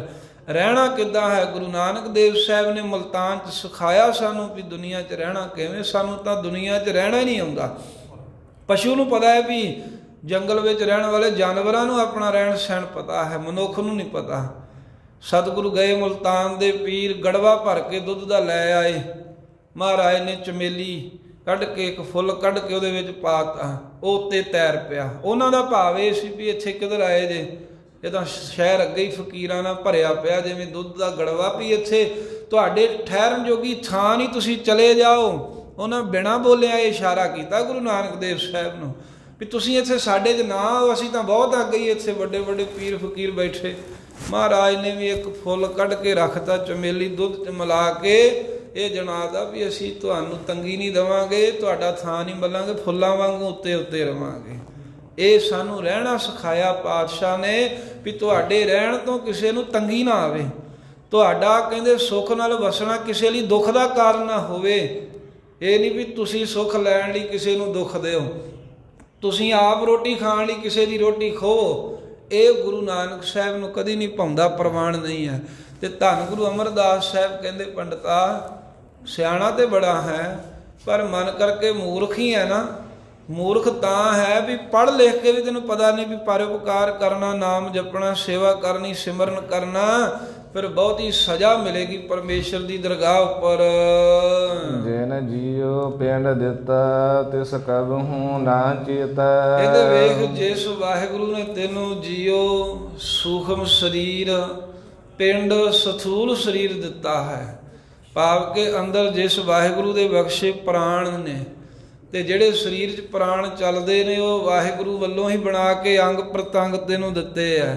ਜਿਸ ਮਾਲਕ ਨੇ ਜੀਓ ਜਿੰਦ ਦਿੱਤੀ ਹੈ, ਸੂਖਮ ਸਰੀਰ, ਪਿੰਡ ਸਰੀਰ ਦਿੱਤਾ ਹੈ, ਸਥੂਲ ਸਰੀਰ, ਇਸ ਕਬਹੂ ਨਾ ਚੇਤਾ। ਕਹਿੰਦੇ ਉਹਨੂੰ ਕਦੇ ਚੇਤਾ ਹੀ ਨਹੀਂ ਕਰਦਾ, ਉਸ ਮਾਲਕ ਦਾ ਕਦੀ ਵੀ ਤੈਨੂੰ ਚੇਤਾ ਹੀ ਨਹੀਂ, ਕਦੀ ਸ਼ੁਕਰਾਨਾ ਹੀ ਨਹੀਂ ਕਰਦਾ। ਮਹਾਰਾਜ ਆ ਮੇਰਾ ਸਰੀਰ ਇਹ ਤੁਸੀਂ ਦਿੱਤਾ ਹੈ, ਇਹ ਅੰਦਰ ਸਾਹ ਚੱਲ ਰਹੇ ਨੇ ਤੁਹਾਡੇ ਦਿੱਤੇ ਨੇ, ਤੇ ਉਸ ਮਾਲਕ ਦਾ ਸ਼ੁਕਰਾਨਾ ਕਰਦਿਆਂ ਕਦੀ ਨਾਮ ਨਹੀਂ ਜਪਦਾ, ਉਹਨੂੰ ਚੇਤੇ ਹੀ ਨਹੀਂ ਕਰਦਾ। ਜੋ ਦਿੰਦਾ ਰਿਜ਼ਕ ਸੰਭਾਹੀ। ਜਿਹੜਾ ਮਾਲਕ ਦਿੰਦਾ ਹੈ ਰਿਜ਼ਕ, ਪਾਤਸ਼ਾਹ ਦਿੰਦਾ ਹੈ ਜਿਹਨੇ ਪੈਦਾ ਕੀਤਾ, ਤੇ ਦਿੰਦਾ ਵੀ ਕਿਵੇਂ ਆ? ਸੰਭਾਹੇ, ਕਹਿੰਦੇ ਅਪੜਾ ਕੇ ਦਿੰਦਾ। ਸੰਭਾਹੇ ਤੋਂ ਭਾਵ ਹੁੰਦਾ ਵੀ ਰਿਜ਼ਕ ਪਹੁੰਚਾਉਂਦਾ ਹੈ, ਜਿਹਨੂੰ ਅੱਜ ਦੀ ਬੋਲੀ 'ਚ ਕਹਿੰਦੇ ਨਾ ਵੀ ਹੋਮ ਡਿਲੀਵਰੀ, ਵੀ ਘਰ ਵਿੱਚ ਹੀ ਸਮਾਨ ਆ ਜਾਣਾ। ਵੀ ਕੋਈ ਮੰਗਾਉਂਦੇ ਆ ਨਾ ਲੋਕ ਅੱਜ ਕੱਲ੍ਹ, ਤੇ ਘਰ ਦੇ ਬੂਹੇ ਗਾੜੀ ਖੜਕਾ ਕੇ ਕਹਿੰਦੇ ਵੀ ਤੁਹਾਡੀ ਆ ਫਲਾਨੀ ਸ਼ੈ ਆਈ ਹੈ, ਲੈ ਲਓ। ਕਹਿੰਦੇ ਹਾਂ ਮੇਰੀ ਹੈ। ਇਹ ਤਾਂ ਹੁਣ ਚੱਲੀ ਹੈ ਨਾ ਖੇਡ, ਪਰ ਪਰਮੇਸ਼ਰ ਨੇ ਜਦੋਂ ਦਾ ਸੰਸਾਰ ਬਣਾਇਆ ਉਹ ਆਪ ਰਿਜ਼ਕ ਪਹੁੰਚਾਉਂਦਾ। ਜੇ ਕੋਈ ਆਖੇ ਵੀ ਮੈਂ ਆਪ ਯਤਨ ਕਰਦਾ, ਵੀ ਮੈਂ ਤਾਂ ਖੁਦ ਜਾਣਾ, ਹੁਣ ਪੱਥਰ ਦੇ ਵਿੱਚ ਜੀਵ ਜਿਹੜੇ ਉਹ ਕਿੱਥੇ ਜਾਂਦੇ ਆ? ਉੱਥੇ ਉਹਨਾਂ ਕੋਲ ਕੋਈ ਹੈ, ਕੋਈ ਬਾਜ਼ਾਰ ਹੈ, ਉੱਥੇ ਕੋਈ ਦੁਕਾਨ ਲੱਗੀ ਹੈ, ਕੋਈ ਵਾਹੀ ਖੇਤੀ ਹੁੰਦੀ, ਪਰ ਸੈਲ ਪੱਥਰ ਮੈਂ ਜਨਤੇ ਉਪਾਏ ਤਾ ਕਾ ਰਿਜ਼ਕ ਆਗੈ ਕਰ ਧਰਿਆ। ਉਹਨਾਂ ਦਾ ਰਿਜ਼ਕ ਮਾਲਕ ਨੇ ਅੱਗੇ ਰੱਖਿਆ ਹੋਇਆ ਹੈ। ਇਹ ਸੰਤ ਮਹਾਂਪੁਰਖ ਜਾ ਰਹੇ ਸੀ, ਗਿਆਨੀ ਗੁਰਬਚਨ ਸਿੰਘ ਜੀ ਇੱਧਰ ਰਿਆੜਕੀ ਵਾਲੇ ਪਾਸੇ, ਕਿਤੇ ਪੁਲ ਬਣ ਰਿਹਾ ਸੀ, ਪੱਥਰ ਤੋੜ ਰਹੇ ਸਨ, ਤੇ ਇੱਕ ਪੱਥਰ ਤੇ ਨਿਗਾਹ ਪਈ ਤੇ ਉਹਦੇ ਵਿੱਚ ਕੋਈ ਗੁੜ ਵਰਗਾ ਪਦਾਰਥ ਵੇਖਣ ਨੂੰ, ਤੇ ਨਿਗਾਹ ਜਿਹਾ ਇੱਕ ਕੀੜਾ ਸੂਖਮ ਜਿਹਾ ਜੀਵ ਉਹ ਖਾ ਰਿਹਾ, ਪੱਥਰ ਟੁੱਟੇ ਜੋ ਨਿਕਲਿਆ। ਤੇ ਸਿੰਘਾਂ ਨੇ ਆਖਿਆ ਮਹਾਰਾਜ ਇਹ, ਕਹਿੰਦੇ ਵੇਖੋ ਚੱਕ ਕੇ, ਜਦੋਂ ਚੱਕ ਕੇ ਵੇਖਿਆ ਤੇ ਗੁੜ ਵਰਗਾ ਪਦਾਰਥ ਦਾ ਸਵਾਦ ਆਇਆ। ਵੀ ਉਹ ਪੱਥਰ ਬਣਦਾ, ਪੱਥਰ ਦੇ ਵਿੱਚ ਕੀੜਾ ਹੈ, ਤੇ ਉਹ ਪਦਾਰਥ ਦਾ ਸਵਾਦ ਗੁੜ ਵਰਗਾ ਏ। ਪੱਥਰਾਂ ਦੇ ਵਿੱਚ ਉਹਨੇ ਰਿਜ਼ਕ ਪਹੁੰਚਾਇਆ ਹੈ। ਹੁਣ ਸਮੁੰਦਰਾਂ 'ਚ ਕਿਹੜੀਆਂ ਦੁਕਾਨਾਂ ਚੱਲਦੀਆਂ, ਉੱਥੇ ਹੱਟ ਨਾ ਚੱਲੇ ਹੀ, ਉੱਥੇ ਹੱਟ ਤਾਂ ਨਹੀਂ ਚੱਲਦਾ, ਨਾ ਕੋਈ ਕਿਸਾਨੀ ਕਰਦਾ, ਖੇਤੀਬਾੜੀ ਕਰਦਾ, ਉੱਥੇ ਵੀ ਤਾਂ ਜੀਵਾਂ ਦਾ ਖਾਣ ਦਾ ਪ੍ਰਬੰਧ ਕੀਤਾ ਹੀ ਹੈ ਨਾ, ਭਾਵੇਂ ਕਿਸੇ ਢੰਗ ਨਾਲ ਪਰਮੇਸ਼ਰ ਨੇ ਕੀਤਾ ਹੈ। ਕਹਿਣ ਤੋਂ ਭਾਵ ਹੈ ਵੀ ਜਿਹੜਾ ਰਿਜ਼ਕ ਦਿੰਦਾ, ਤੇ ਦਿੰਦਾ ਵੀ ਅਪੜਾ ਕੇ ਹੈ। ਬੰਦਾ ਕਹਿੰਦਾ ਮੈਂ ਬਹੁਤ ਮਿਹਨਤ ਕੀਤੀ, ਜਦੋਂ ਤੂੰ ਜੰਮਿਆ ਸੀ ਉਦੋਂ ਕੀ ਮਿਹਨਤ ਕੀਤੀ ਸੀ? ਉਦੋਂ ਕੋਈ ਹੱਲ ਵਾਹੁਣਾ ਸਾਂ? ਜਦੋਂ ਤੇਰੇ ਦੰਦ ਵੀ ਨਹੀਂ ਸੀ ਆਏ, ਉਦੋਂ ਪਰਮੇਸ਼ਰ ਨੇ ਮਾਤਾ ਦੇ ਅਸਥਨਾਂ ਦੇ ਰਾਹੀਂ ਤੇਰੀ ਪਾਲਣਾ ਕਰ ਲਈ, ਤੈਨੂੰ ਅੰਮ੍ਰਿਤ ਵਰਗਾ ਦੁੱਧ ਦੇ ਦਿੱਤਾ। ਇੱਕ ਅਖਾਣ ਹੈ, ਕਹਿੰਦੇ ਵੀ ਜਬ ਦਾਂਤ ਨਹੀਂ ਥੇ ਤਬ दूध दिया, अब दांत दिए है खाने को ना दे है। ਕਹਿੰਦੇ ਜਦੋਂ ਦੰਦ ਹੀ ਨਹੀਂ ਸੀ ਉਦੋਂ ਮਾਲਕ ਨੇ ਤੇਰੀ ਪਾਲਣਾ ਵਾਸਤੇ ਤੈਨੂੰ ਦੁੱਧ ਦਿੱਤਾ ਮਾਤਾ ਦੇ ਰਾਹੀਂ, ਹੁਣ ਦੰਦ ਦੇ ਦਿੱਤੇ ਆ, ਭਰੋਸਾ ਰੱਖ ਤੈਨੂੰ ਖਾਣ ਨੂੰ ਵੀ ਦਊਗਾ। ਸੋ ਇਸ ਕਰਕੇ ਪਰਮੇਸ਼ਰ ਰਿਜ਼ਕ ਦਿੰਦਾ ਹੈ। ਇਹ ਸਾਨੂੰ ਪਹਿਲਾਂ ਤਾਂ ਇਸ ਚੀਜ਼ ਦਾ ਨਿਸ਼ਚਾ ਹੋਣਾ ਚਾਹੀਦਾ, ਕਿਉਂਕਿ ਦਿੰਦਾ ਤੇ ਉਹੀ ਹੈ, ਪਰ ਕਈ ਲੋਕ ਫੇਰ ਵੀ ਆਪਣੀ ਹਉਮੈ ਜੀ ਚੁੱਕੀ ਫਿਰਦੇ ਵੀ ਮੈਂ ਮਿਹਨਤ ਕਰਦਾ, ਮੈਂ ਆਹ ਕਰਤਾ। ਤੈਨੂੰ ਸਰੀਰ ਹੀ ਨਾ ਦਿੰਦਾ, ਤੂੰ ਮਿਹਨਤ ਕੀ ਕਰ ਲੈਂਦਾ? ਕਹਿੰਦੇ ਵੀ ਮੈਂ ਤਾਂ ਵਪਾਰ ਕੀਤਾ, ਕਹਿੰਦੇ ਤੈਨੂੰ ਕਰਨ ਜੋਗਾ ਹੀ ਨਾ ਛੱਡਦਾ, ਫੇਰ ਤੂੰ ਵਪਾਰ ਕਿਵੇਂ ਕਰ ਲਾ, ਖੇਤੀ ਕਿਵੇਂ ਕਰਦਾ, ਦੁਕਾਨ ਕਿਵੇਂ ਕਰਦਾ? ਇਸ ਕਰਕੇ ਮਨ 'ਚ ਇਹ ਭਰੋਸਾ ਕਰ ਲੈ ਪਹਿਲਾਂ, ਜਿਹੜਾ ਭਰੋਸਾ ਵੀ ਰਿਜ਼ਕ ਵਾਹਿਗੁਰੂ ਦਿੰਦਾ। ਫਿਰ ਇਹ ਨਾ ਸੋਚੀ ਵੀ ਮੈਂ ਕਦੋਂ ਲੈਣ ਜਾਣਾ। ਕਹਿੰਦੇ ਆਪ ਪੜਾਉਂਦਾ ਹੈ, ਆਪ ਦਿੰਦਾ ਉਹ ਮਾਲਕ, ਆਪ ਸਾਰਿਆਂ ਨੂੰ ਸਿਰ ਬਸਿਰ ਥਾਂ ਥਾਈਂ ਖਾਣ ਨੂੰ ਜਥਾ ਜੋਗ ਪ੍ਰਾਲਬਧ ਵਿੱਚ ਲਿਖ ਦਿੱਤਾ ਉਹ ਪਦਾਰਥ ਦਿੰਦਾ ਏ। ਜਾਨ ਕਾ ਫਾਹਾ ਗੜ੍ਹੋਂ ਨਾ ਕਟੀਐ। ਐਸੇ ਜੇ ਪਰਮੇਸ਼ਰ ਨੂੰ ਭੁੱਲੇਗਾ ਤੇ ਮਤਾਂ ਸਮਝੀ ਵੀ ਮੈਂ ਸੁੱਖ ਬੜਾ ਮਾਣੂਗਾ, ਕਹਿੰਦੇ ਜਮਾਂ ਦਾ ਫਾਹਾ ਪਊ ਗਲ 'ਚ, ਫਿਰ ਐਸਾ ਪਊ ਵੀ ਕਦੇ ਵੀ ਕੱਟਿਆ ਨਹੀਂ ਜਾਊਗਾ। ਜਮਾਂ ਦਾ ਫਾਹਾ ਇਹ ਚੀਜ਼ ਵਿਖਾਉਣ। ਪਿਛੇ ਅਜਾਇਬ ਘਰ 'ਚ ਇੱਕ ਤਸਵੀਰ ਬਹੁਤ ਪੁਰਾਣੇ ਸਮੇਂ ਦੀ, ਉਹ ਕਿਸੇ ਚਿੱਤਰਕਾਰ ਨੇ ਐਸੇ ਬਚਨਾਂ ਨੂੰ ਅਨੁਭਵ 'ਚ ਲੈ ਕੇ ਬਣਾਈ ਹੈ ਵੀ ਕਿਵੇਂ ਉਹ ਮਨੁੱਖ ਪਾਪ ਕਰਦਾ, ਬਚਪਨ ਤੋਂ ਲੈ ਕੇ ਬੁਢੇਪੇ ਤੀਕਰ ਦਾ ਸਰੂਪ ਬਣਾਇਆ ਹੈ। ਤੇ ਫਿਰ ਨਾਲ ਜਮ ਜਿਹੜੇ ਹਨ ਉਹ ਬਹੁਤ ਭਿਆਨਕ ਵਿਖਾਏ ਆ, ਕੜਾਹਾ ਵੱਡੇ ਵੱਡੇ ਬਣੇ ਹੋਏ ਨੇ। ਜਿਹੜਾ ਕੋਈ ਚੁਗਲੀਆਂ ਸੁਣਦਾ ਜਾਂ ਕਰਦਾ, ਉਹਦੇ ਕੰਨਾਂ ਦੇ ਵਿੱਚ ਉਹ ਦੇ ਰਹੇ ਨੇ ਸਿੱਕਾ ਢਾਲ ਕੇ, ਕੜਾਹਿਆਂ 'ਚ ਤਲ ਰਹੇ ਨੇ ਤੇ ਗਲ ਦੇ ਵਿੱਚ ਰੱਸਾ ਪਾਇਆ ਹੋਇਆ ਹੈ। ਭਾਵੇਂ ਕਿ ਸਥੂਲ ਚੀਜ਼ਾਂ ਵਿਖਾਉਣ ਨੂੰ ਨੇ, ਉੱਥੇ ਸਭ ਕੁਝ ਸੂਖਮ ਰੂਪ 'ਚ ਹੁੰਦਾ। ਇਹ ਰੱਸਾ ਪਾਉਣਾ ਇਹ ਪ੍ਰਤੱਖ ਸਰੀਰ ਨੂੰ ਪੈ ਸਕਦਾ, ਪਰ ਉੱਥੇ ਜਿਹੜੇ ਸਾਡੇ ਅਵਗਣ ਨੇ ਨਾ ਉਹੀ ਰੱਸੇ ਹੁੰਦੇ ਨੇ। ਜਦੋਂ ਸੂਖਮ ਸਰੀਰ ਹੈ, ਜਦੋਂ ਆਤਮਾ ਹੈ, ਉਹਨੂੰ ਦੁੱਖ ਦਿੰਦੇ ਨੇ, ਸੂਖਮ ਸਰੀਰ ਨੂੰ ਖੜਦੇ ਨੇ ਜਾਮਾ, ਉੱਥੇ ਆ ਮੋਟੇ ਮੋਟੇ ਰੱਸੇ ਨਹੀਂ ਹੁੰਦੇ। ਉੱਥੇ ਜਿੰਨੇ ਵੀ ਸਾਡੇ ਅਵਗਣ ਕੀਤੇ ਨੇ ਨਾ ਜੀਵਨ 'ਚ, ਇਹੀ ਰੱਸੇ ਨੇ, ਇਹੀ ਫਾਹਾ ਹੈ। ਬਸ ਪਾਪ ਹੀ ਫਾਹਾ ਹੈ। ਜਿੰਨੀਆਂ ਅਸੀਂ ਕਮੀਆਂ ਸਾਡੇ 'ਚ, ਜਿੰਨੇ ਅਵਗਣ ਗੁਨਾਹ ਕਰਦੇ, ਸਮਝੋ ਵੀ ਇਹ ਫੰਦਾ ਪਿਆ ਹੋਇਆ। ਤੇ ਧੰਨ ਗੁਰੂ ਅਮਰਦਾਸ ਸਾਹਿਬ ਕਹਿੰਦੇ ਜੇ ਨਾਮ ਨਹੀਂ ਨਾ ਜਪਦਾ ਵਿਦਵਾਨਾ, ਐਵੇਂ ਹੰਕਾਰ ਨਾ ਕਰੀ, ਜਮਾਂ ਦਾ ਫਾਹਾ ਪਊ ਤੇਰੇ ਗਲ 'ਚ। ਫਿਰ ਇਹੋ ਜਿਹਾ ਪਊਗਾ ਵੀ ਕਦੀ ਵੀ ਕੱਟਿਆ ਹੀ ਨਹੀਂ ਜਾਊ। ਜੰਮਦਾ ਮਰਦਾ ਰਹੇਗਾ, ਦੁੱਖ ਝੱਲੇ ਸਹਾਰੇਗਾ ਸਦਾ। ਫਿਰ ਆਵੇ ਜਾਈ। ਫਿਰ ਕੇ ਹੁੰਦਾ ਨਾ, ਮੁੜ ਮੁੜ ਕੇ ਦੁਬਾਰਾ ਆਉਣਾ ਜਾਣਾ ਪੈਂਦਾ। ਆਪਾਂ ਕਿਸੇ ਜਾਣਾ ਹੋਵੇ ਨਾ, ਦਫ਼ਤਰ 'ਚ ਕਿਸੇ ਕੰਮ ਹੋਵੇ, ਸਰਕਾਰੇ ਦਰਬਾਰੇ, ਉੱਥੇ ਜਾਓ, 1 ਰਾਂ 2 ਰਾਂ 3 ਰਾਂ, ਜਦੋਂ 5-6 ਗੇੜੇ ਵੱਜਣ ਬੰਦਾ ਫਿਰ ਦੁਖੀ ਹੋ ਜਾਂਦਾ। ਕਹਿੰਦਾ ਵੀ ਤੁਸੀਂ ਮੇਰੇ ਗੇੜੇ ਹੀ ਮਰਾਈ ਜਾਂਦੇ ਹੋ, ਮੈਂ ਰੋਜ਼ ਆਉਣਾ, ਮੋੜ ਦਿੰਦੇ ਹੋ, ਫੇਰ ਆਇਓ, ਆਹ ਕਰਿਓ ਉਹ ਕਰਿਓ। 5-6 ਗੇੜਿਆਂ 'ਚ ਦੁਖੀ ਹੋ ਜਾਂਦਾ ਹੈ। ਵੇਖ ਲਾ ਉੱਥੇ 84 ਲੱਖ ਗੇੜਾ ਪੈਣਾ। ਫਿਰ ਕੈਸੀ ਹਾਲਤ ਹੋਏਗੀ ਵੀ ਇੱਥੇ ਤਾਂ 4-5 ਗੇੜੇ ਮਾਰਨੇ ਪੈਣ ਕਿਸੇ ਕੰਮ ਨੂੰ, ਤੇ ਬੰਦਾ ਅੱਕ ਸੜ ਜਾਂਦਾ ਏ। ਕਹਿੰਦਾ ਤੂੰ ਕਰਨਾ ਕੰਮ ਤੇ ਕਰਦੇ, ਨਹੀਂ ਕਰਨਾ ਜਵਾਬ ਹੀ ਦੇ। ਇੱਦਾਂ ਹੀ ਬੋਲੀ ਹੁੰਦੀ ਨਾ ਸਾਡੀ, ਅਸਲੀਅਤ ਇਹੀ ਹੈ। ਤੇ ਮਹਾਰਾਜ ਕਹਿੰਦੇ ਵੇਖ ਲਾ ਉੱਥੇ 84 ਦਾ ਫੇਰਾ ਹੀ ਉਹ 1 ਜੂਨ ਦੇ ਵਿੱਚੋਂ ਮਰਿਆ, ਉਸੇ ਵੇਲੇ ਦੂਜੀ 'ਚ, ਅਗਲੀ 'ਚ ਕਦੀ ਕੋਈ ਜੂਨ ਆਵੇਗੀ, ਕਦੀ ਗੰਦਗੀ ਦਾ ਕੀੜਾ ਬਣ ਗਿਆ, ਕਦੀ ਭਾਰ ਢਾਉਣ ਵਾਲਾ ਖੋਤਾ ਬਣ ਗਿਆ, ਗਧਾ ਬਣ ਗਿਆ, ਢਿੱਡ ਘਸਾ ਕੇ ਤੁਰਨ ਵਾਲੀਆਂ ਜੂਨਾਂ 'ਚ ਆ ਗਿਆ, 18 ਕੁੰਭੀ ਨਰਕ ਨੇ ਉਹਨਾਂ 'ਚ ਪੈ ਗਿਆ। ਇਸ ਪ੍ਰਕਾਰ ਦੇ ਨਾਲ ਜਮਾਂ ਦਾ ਫਿਰ ਜਿਹੜਾ ਫਾਹਾ ਵੀ ਨਹੀਂ ਕੱਟਿਆ ਜਾਣਾ, ਤੇ ਗੇੜੇ ਪਈ ਜਾਣੇ ਨੇ, ਵਾਰ-ਵਾਰ ਆਵੇਂਗਾ ਜਾਵੇਂਗਾ, ਜੰਮਦਾ ਮਰਦਾ ਹੀ ਰਹੇਗਾ। ਤੇ ਪਰ ਰਹੇਗਾ ਉੱਥੇ ਕਿ ਜਿਵੇਂ ਘੁੰਮਣ ਘੇਰੀ ਹੁੰਦੀ ਨਾ, ਦਰਿਆਵਾਂ ਦੇ ਪੁਲਾਂ ਹੇਠੋਂ ਪਾਣੀ ਲੰਘੇ, ਨਹਿਰਾਂ ਦੇ, ਤਾਂ ਉੱਥੇ ਘੁੰਮਣ ਘੇਰੀ ਜੀ ਬਣਦੀ। ਜਿਹੜੀ ਚੀਜ਼ ਉਹ 'ਚ ਫਸ ਜੇ ਨਾ, ਉੱਥੇ ਕੀ ਰਹਿੰਦੀ ਹੈ, ਥੱਲੇ ਨੂੰ ਜਾਂਦੀ, ਫਿਰ ਉੱਤੇ, ਫਿਰ ਥੱਲੇ। ਕਹਿੰਦੇ ਇਦਾਂ ਆਉਂਦਾ ਜਾਂਦਾ ਹੀ ਰਹੇਗਾ। ਫਿਰ ਮਨਮੁਖ ਕਿਛੂ ਨਾ ਸੂਝੈ ਅੰਧਲੀ। ਧੰਨ ਗੁਰੂ ਅਮਰਦਾਸ ਸਾਹਿਬ ਕਹਿੰਦੇ ਵੀ ਜਿਹੜੇ ਮਨਮੁਖ ਨੇ ਨਾ, ਉਹ ਪੜ੍ਹ ਭਾਵੇਂ ਜਿੰਨਾ ਮਰਜ਼ੀ ਲੈਣ, ਭਾਵ ਜਿਹੜੇ ਮਨ ਦੀਆਂ ਮਰਜ਼ੀਆਂ ਕਰਦੇ ਆ, ਉਹ ਮਨਮੁਖ ਨੇ। ਕਿਛੂ ਨਾ ਸੂਝੈ ਅੰਧਲੇ, ਕਹਿੰਦੇ ਅੰਨੇ ਹਨ।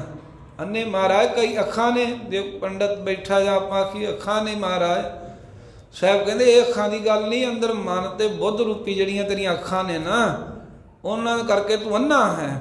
ਤੇਰੇ ਅੱਖਾਂ ਦੇ ਵਿੱਚ ਗਿਆਨ ਰੂਪੀ, ਵਿਚਾਰ ਰੂਪੀ ਨਿਗਾਹ ਹੀ ਨਹੀਂ ਹੈਗੀ, ਜਿਸ ਕਰਕੇ ਤੈਨੂੰ ਕੋਈ ਸੁੱਝਦਾ ਉੜਦਾ ਹੀ ਨਹੀਂ ਹੈ ਵੀ ਮੈਂ ਮਾੜੇ ਕੰਮ ਕਰ ਰਿਹਾ। ਪਾਪ ਕਰਦਿਆਂ ਵੀ ਮਹਿਸੂਸ ਨਹੀਂ ਹੁੰਦਾ ਵੀ ਮੈਂ ਪਾਪ ਕੀਤਾ ਹੈ, ਕਿਉਂਕਿ ਅਗਿਆਨਤਾ ਦੇ ਹਨੇਰੇ ਕਰਕੇ ਅੰਨਾ ਹੋ ਗਿਆ ਬੰਦਾ। ਤੇ ਮਹਾਰਾਜ ਕਹਿੰਦੇ ਮਨਮੁਖ ਕਿਛੂ ਨਾ ਸੂਝੈ ਅੰਧਲੇ, ਹੈ ਮਨਮੁਖ ਅੰਧੇ ਅਗਿਆਨੀ ਜੀਵ, ਤੈਨੂੰ ਕੁਝ ਸੁੱਝਦਾ ਔੜਦਾ ਹੀ ਨਹੀਂ ਹੈ ਵੀ ਮੈਂ ਕਿਹੜੇ ਰਾਹਾਂ ਤੇ ਤੁਰਿਆ ਫਿਰਦਾ ਹਾਂ। ਪੂਰਬ ਲਿਖਿਆ ਕਮਾਈ। ਪਰ ਅਸਲ 'ਚ ਕਹਿੰਦੇ ਮਨਮੁਖ ਬੰਦਾ ਜਿਹੜਾ ਹੈ ਨਾ, ਇਹ ਪੂਰਬ ਲਿਖਤ ਜਿਹੜੀ ਹੋ ਗਈ ਪਰਮੇਸ਼ਰ ਵੱਲੋਂ, ਉਹਦੇ ਅਨੁਸਾਰ ਹੀ ਕਰਮ ਕਮਾ ਰਿਹਾ। ਭਾਵ ਪਹਿਲਾਂ ਇਹਦੀ ਜਿੱਦਾਂ ਦੀ ਵਾਸ਼ਨਾ ਸੀ, ਉਹ ਵਾਸ਼ਨਾ ਇਹਦੀ ਜਿਹੜੀ ਕਰਮ ਬਣੀ, ਜਿਹੜੇ ਇਹਦੇ ਕਰਮ ਸਨ, ਉਹ ਇਹਦੀ ਕਿਰਤ ਬਣ ਗਈ। ਜਿਹੜੀ ਕਿਰਤ ਸੀ ਫਿਰ ਉਹੀ ਇਹਦੇ ਲੇਖ ਬਣ ਗਏ।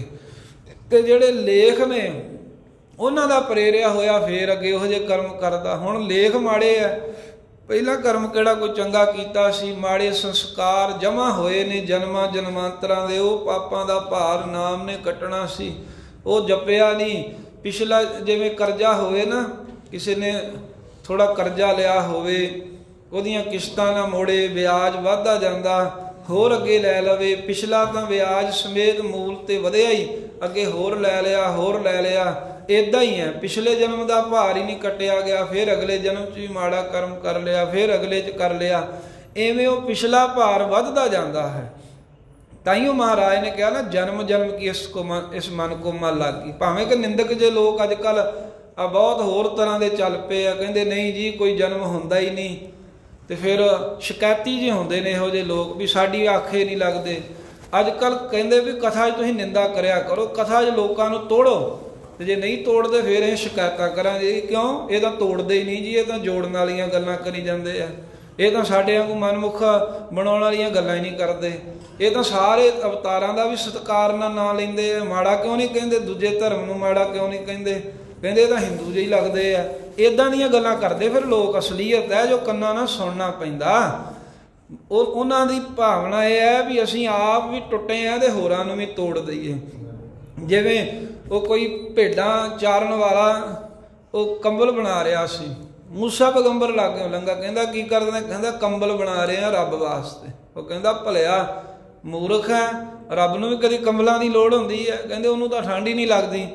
ਕਹਿੰਦਾ ਅੱਛਾ। ਉਹਨੇ ਉੱਥੇ ਹੀ ਛੱਡ ਦਿੱਤਾ। ਦਿਲ ਟੁੱਟ ਗਿਆ ਨਾ। ਪਰਮੇਸ਼ਰ ਵੱਲੋਂ ਬਚਨ ਹੋਇਆ ਜਦੋਂ ਗਿਆ ਬੰਦਗੀ ਵਿੱਚ ਸਮਾਧੀ ਲਾਉਂਦੇ ਹੁੰਦੇ ਸਨ ਪੈਗੰਬਰ ਜੀ। ਕਹਿਣ ਲੱਗੇ ਇਹ ਮੂਸੇ ਪੈਗੰਬਰ ਤੂੰ ਇਹ ਦੱਸ ਵੀ ਤੈਨੂੰ ਮੈਂ ਸੰਸਾਰ ਤੇ ਦੁਨੀਆ ਨੂੰ ਮੇਰੇ ਨਾਲ ਜੋੜਨ ਭੇਜਿਆ ਜਾਂ ਤੋੜਨ? ਕਹਿੰਦੇ ਜੀ ਜੋੜਨ। ਕਹਿੰਦੇ ਇੱਕ ਜਿਹੜਾ ਜੁੜਿਆ ਹੋਇਆ ਸੀ ਉਹਨੂੰ ਤਾਂ ਤੂੰ ਤੋੜ ਆਇਆ। ਕਹਿੰਦੇ ਜੀ ਉਹਦਾ ਕੰਬਲ ਬਣਾਉਂਦਾ ਸੀ, ਕਹਿੰਦਾ ਰੱਬ ਨੂੰ ਦੇਣਾ। ਤੇ ਮਹਾਰਾਜ ਸਾਹਿਬ ਜੀ ਮੈਂ ਉਹਨੂੰ ਕਿਹਾ ਵੀ ਰੱਬ ਨੂੰ ਕਿਹੜੀ ਠੰਡ ਲੱਗਦੀ ਹੈ? ਆਕਾਸ਼ਬਾਣੀ ਇਹ ਹੋਈ ਵੀ ਠੰਡ ਤਾਂ ਮੈਨੂੰ ਇਹ ਨਹੀਂ ਲੱਗਦੀ, ਪਰ ਉਹ ਕੰਬਲ ਦੇ ਰਾਹੀਂ ਮੇਰੇ ਨਾਲ ਜੁੜਿਆ ਹੋਇਆ ਸੀ।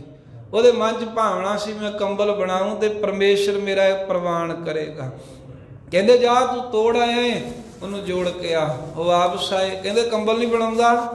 ਕਹਿੰਦੇ ਤੁਸੀਂ ਆਪ ਹੀ ਤੇ ਕਿਹਾ ਜੀ ਰੱਬ ਨੂੰ ਕਿਹੜਾ ਠੰਡ ਲੱਗਦੀ? ਕਹਿੰਦੇ ਮੈਂ ਤਾਂ ਤੈਨੂੰ ਵੈਸੇ ਕਹਿ ਰਿਹਾ ਸੀ ਰੱਬ ਨੂੰ ਵੀ ਠੰਡ ਲੱਗਦੀ ਆ, ਤੂੰ ਕੰਬਲ ਬਣਾ, ਉਹ ਮਾਲਕ ਤੇਰਾ ਕੰਬਲ ਕਬੂਲ ਕਰੂਗਾ। ਉਹ ਫੇਰ ਲੱਗ ਪਿਆ। ਇੱਦਾਂ ਤੋੜਨਾ ਜੋੜਨਾ। ਕਹਿੰਦੇ ਜੀ ਲੈ ਮਹਾਰਾਜ ਸਾਹਿਬ ਨੂੰ ਕਿਹੜੀ ਠੰਡ ਹੈ, ਰਮਾਲੇ ਦੀ ਕੀ ਲੋੜ ਹੈ? ਉਹ ਕੀ ਲੋੜ ਹੈ? ਨਹੀਂ ਲੱਗਦੀ, ਇਹ ਪੱਕੀ ਗੱਲ ਹੈ।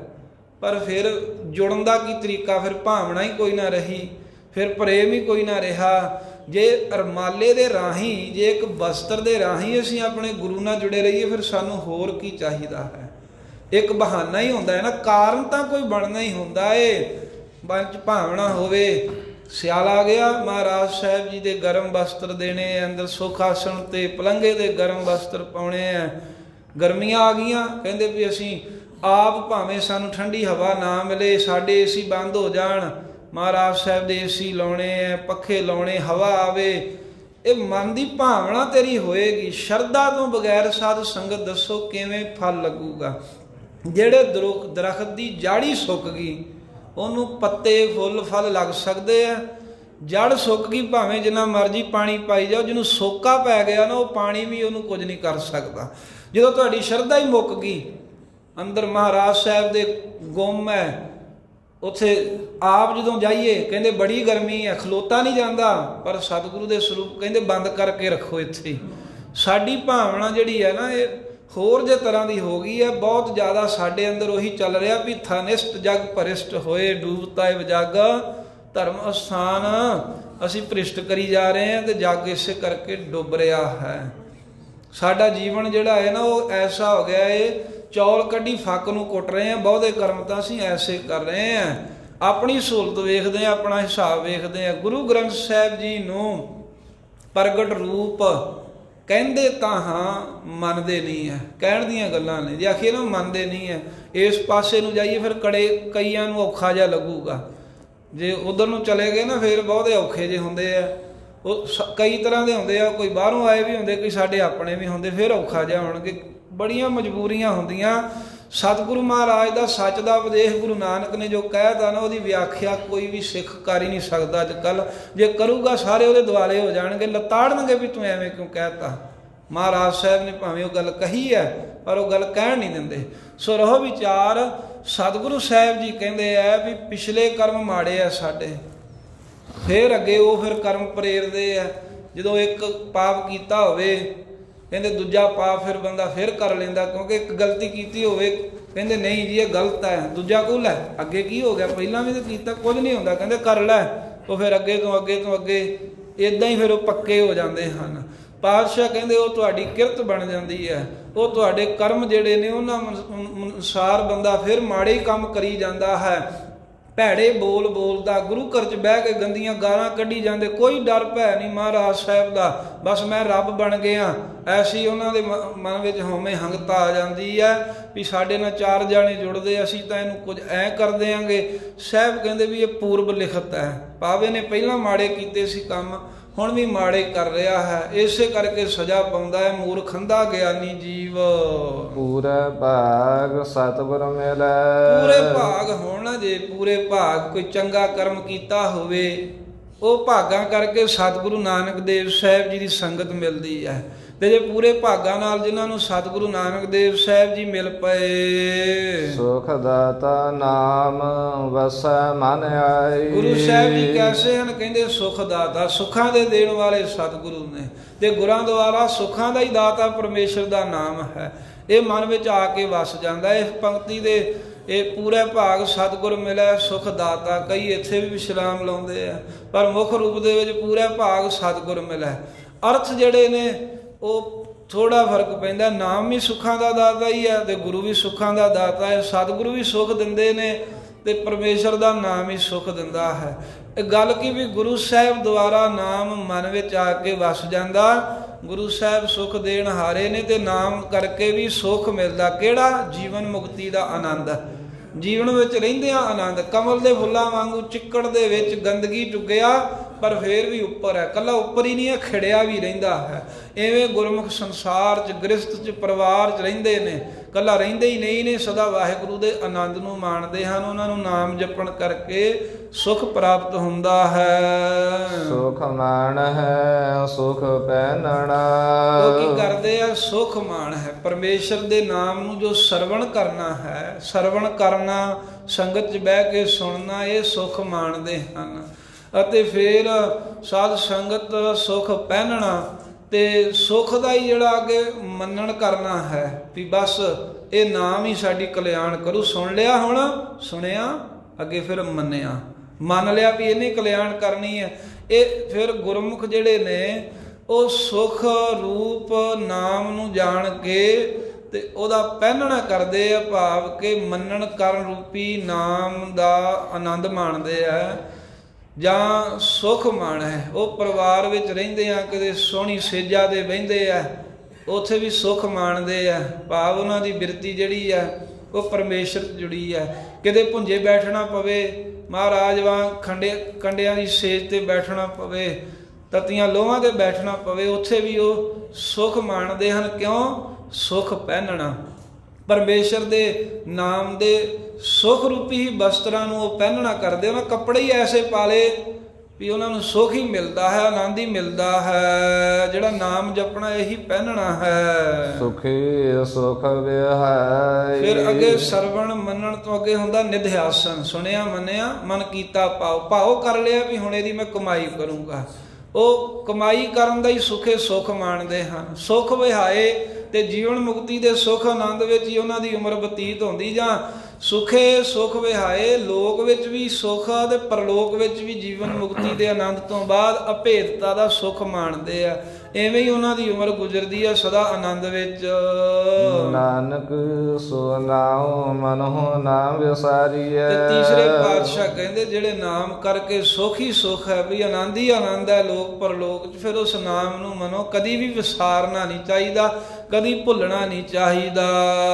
ਜੇਤ ਦਰ ਸਚੈ ਸੋਭਾ ਪਾਈ। ਜਿਸ ਵਾਹਿਗੁਰੂ ਦੇ ਨਾਮ ਕਰਕੇ ਸਾਧ ਸੰਗਤ ਰੂਪੀ ਦਰ ਵਿੱਚ ਵੀ ਸੋਭਾ ਮਿਲਦੀ ਹੈ ਜੀਵ ਨੂੰ, ਤਾਂ ਜੀਵ ਸੱਚਖੰਡ ਵਿੱਚ ਵਾਹਿਗੁਰੂ ਦੇ ਹਜ਼ੂਰ ਜਾ ਕੇ ਵੀ ਸੋਭਾ ਪਾਉਂਦਾ ਹੈ। ਉਹ ਨਾਮ ਨਾ ਭਲਿਓ ਕਦੀ ਭੁਲਾਵੋ। ਮਹਲਾ ਤੀਜਾ।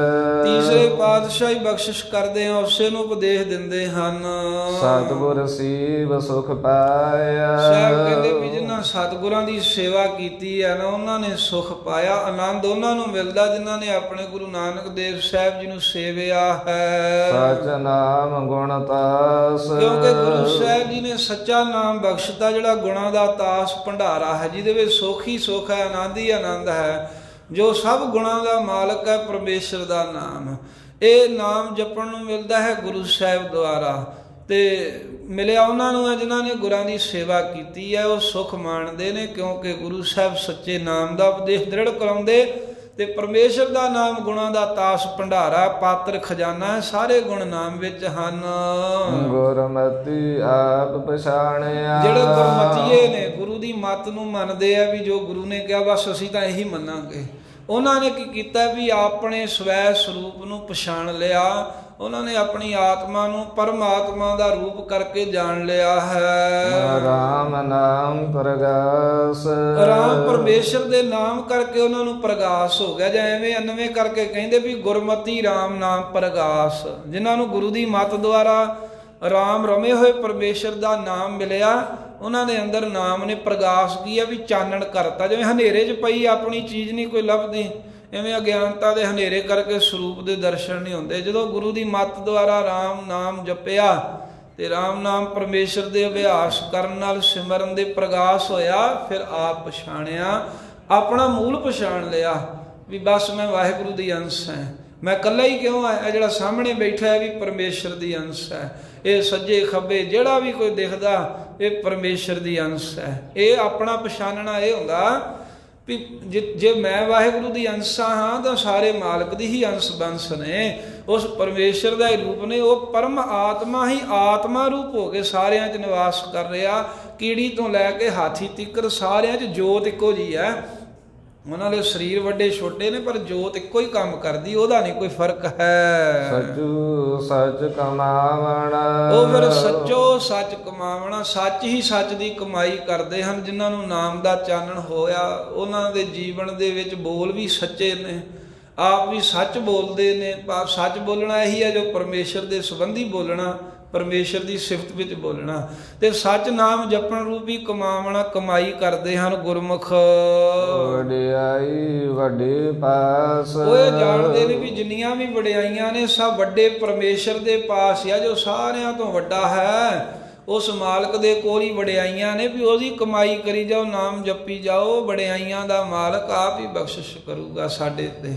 ਜਾਂ ਸਭ ਵਡਿਆਈਆਂ ਉਹਨਾਂ ਨੂੰ ਵੱਡੇ ਦੇ ਪਾਸੋਂ ਪ੍ਰਾਪਤ ਹੋਈਆਂ। ਜੋ ਬ੍ਰਹਮ ਗਿਆਨੀ ਆਪ ਪਰਮੇਸ਼ਰ ਦੀ ਵਡਿਆਈ ਮਿਲੀ ਹੈ, ਉਹ ਲੈ ਕੇ ਵੀ ਵਾਹਿਗੁਰੂ ਦੇ ਗੁਣ ਗਾਉਣੋਂ ਨਹੀਂ ਹਟਦੇ। ਜੀਉ ਪਿੰਡ ਸਭ ਤਿਸ ਕੈ, ਜੀਉ ਇਹ ਜਿਹੜਾ ਸਾਡੀ ਜਿੰਦ ਹੈ, ਸੂਖਮ ਸਰੀਰ, ਪਿੰਡ ਸਥੂਲ ਸਰੀਰ, ਸਭ ਕੁਝ ਹੀ ਤਿਸ ਵਾਹਿਗੁਰੂ ਦਾ ਹੀ ਸਾਨੂੰ ਦਿੱਤਾ ਹੋਇਆ ਹੈ। ਸਿਫਤ ਕਰੀ ਅਰਦਾਸ, ਇਹ ਭਾਵਨਾ ਰੱਖ ਕੇ ਗੁਰਮੁਖ ਵਾਹਿਗੁਰੂ ਦੀ ਸਿਫਤ ਕਰਦੇ ਹਨ।